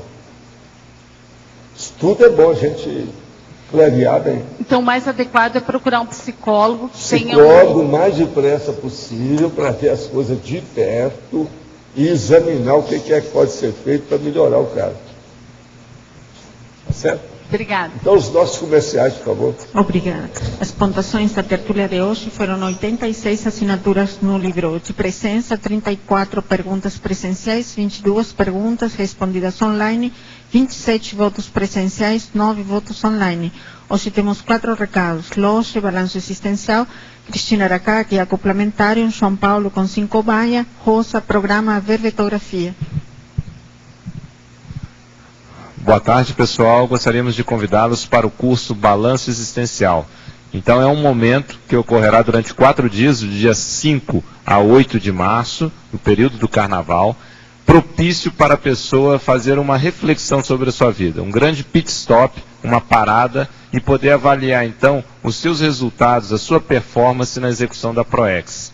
São em torno de 20 professores com uma série de atividades e a pessoa orientada para poder fazer essa avaliação dos seus resultados, o seu saldo. E a partir daí também ela é orientada a elaborar um plano de ação. O que ela quer fazer para os próximos anos no sentido de melhorar os seus resultados na execução da PROEX. Então contamos aí com a participação de vocês, a turma em torno de 100 pessoas durante esses 4 dias, formando um holopensene muito sério para a avaliação e melhoria dos resultados na execução da PROEX. Obrigado.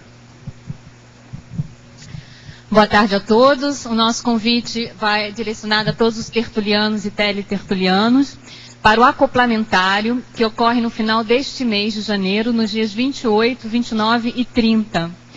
A nossa proposta é trabalhar com o mega pensene trivocabular. Para direito significa mega fraternidade. Então, nós vamos estar estudando alguns conceitos como senso de fraternismo, senso universalista, harmoniologia, abnegação cosmoética. E a proposta é justamente aproveitarmos as vivências do laboratório acoplamentário, os debates, para nós aprofundarmos essa temática. O professor Felipe Mansur estará comigo, como epicom do curso também. E, aproveitando a presença deles, nós vamos expandir a abordagem da mega fraternidade, considerando também as especialidades da paradiplomacia e da parapoliticologia, especialidades essas de estudo do professor Felipe. Então ficam todos convidados. Para mais informações e inscrições, procurem, por favor, a recepção do CAEC. Obrigada. Boa tarde, eu venho falar sobre o curso Com 5 baia mensal. Esse curso ele tem uma característica de ser mais curto, ele demora uma tarde. São 10 vagas com 3 sorteios de Com 5 baia. O próximo vai acontecer no dia 5 de fevereiro, é um sábado. Quem estiver vindo para Foz agora, para fazer algum curso, alguma coisa, pode vir também fazer uma inscrição antecipada, ou para quem mora aqui. Agora, em março, o curso vai ser no dia 4, que é uma sexta-feira, ele é antes do balanço existencial. Quem estiver vindo para fazer o balanço e quiser fazer o curso Com 5 baia voluntária, pode fazer no dia 4, sexta-feira, e o balanço começa no dia 5, no sábado. Isso em março, tá? Em fevereiro, no dia 5 de fevereiro.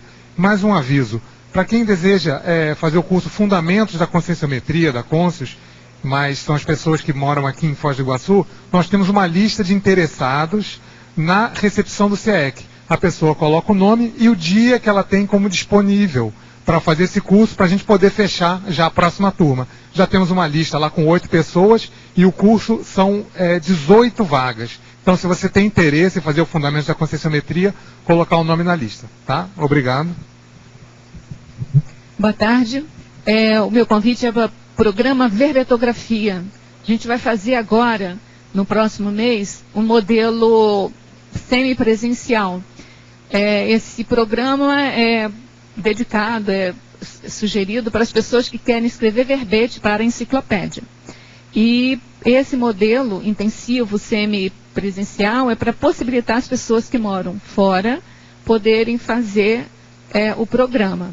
A gente vai ter 3 encontros virtuais no dia 29 de janeiro, 2 e 4 de fevereiro, para organizar a chegada da pessoa aqui no programa Verbetografia, já com título, já aprovado, já com uma pré-definição feita, né? E depois nós vamos ter 4 dias e meios presenciais, assim, bem puxado, de manhã, de tarde e de noite, do dia 9 de fevereiro a 13 de fevereiro. E aí a gente pensa que a pessoa vai conseguir fazer o arcabouço completo aí do verbete. Então a gente convida a todos, a gente pede que as inscrições sejam feitas até o dia 20 de janeiro, para poder a gente ter possibilidade de de contactar essas pessoas. Tá bom? Obrigada. O verbete eleito para amanhã é Consim Antivoliciolínica, especialidade energossomatologia. Obrigada e boa tarde a todos.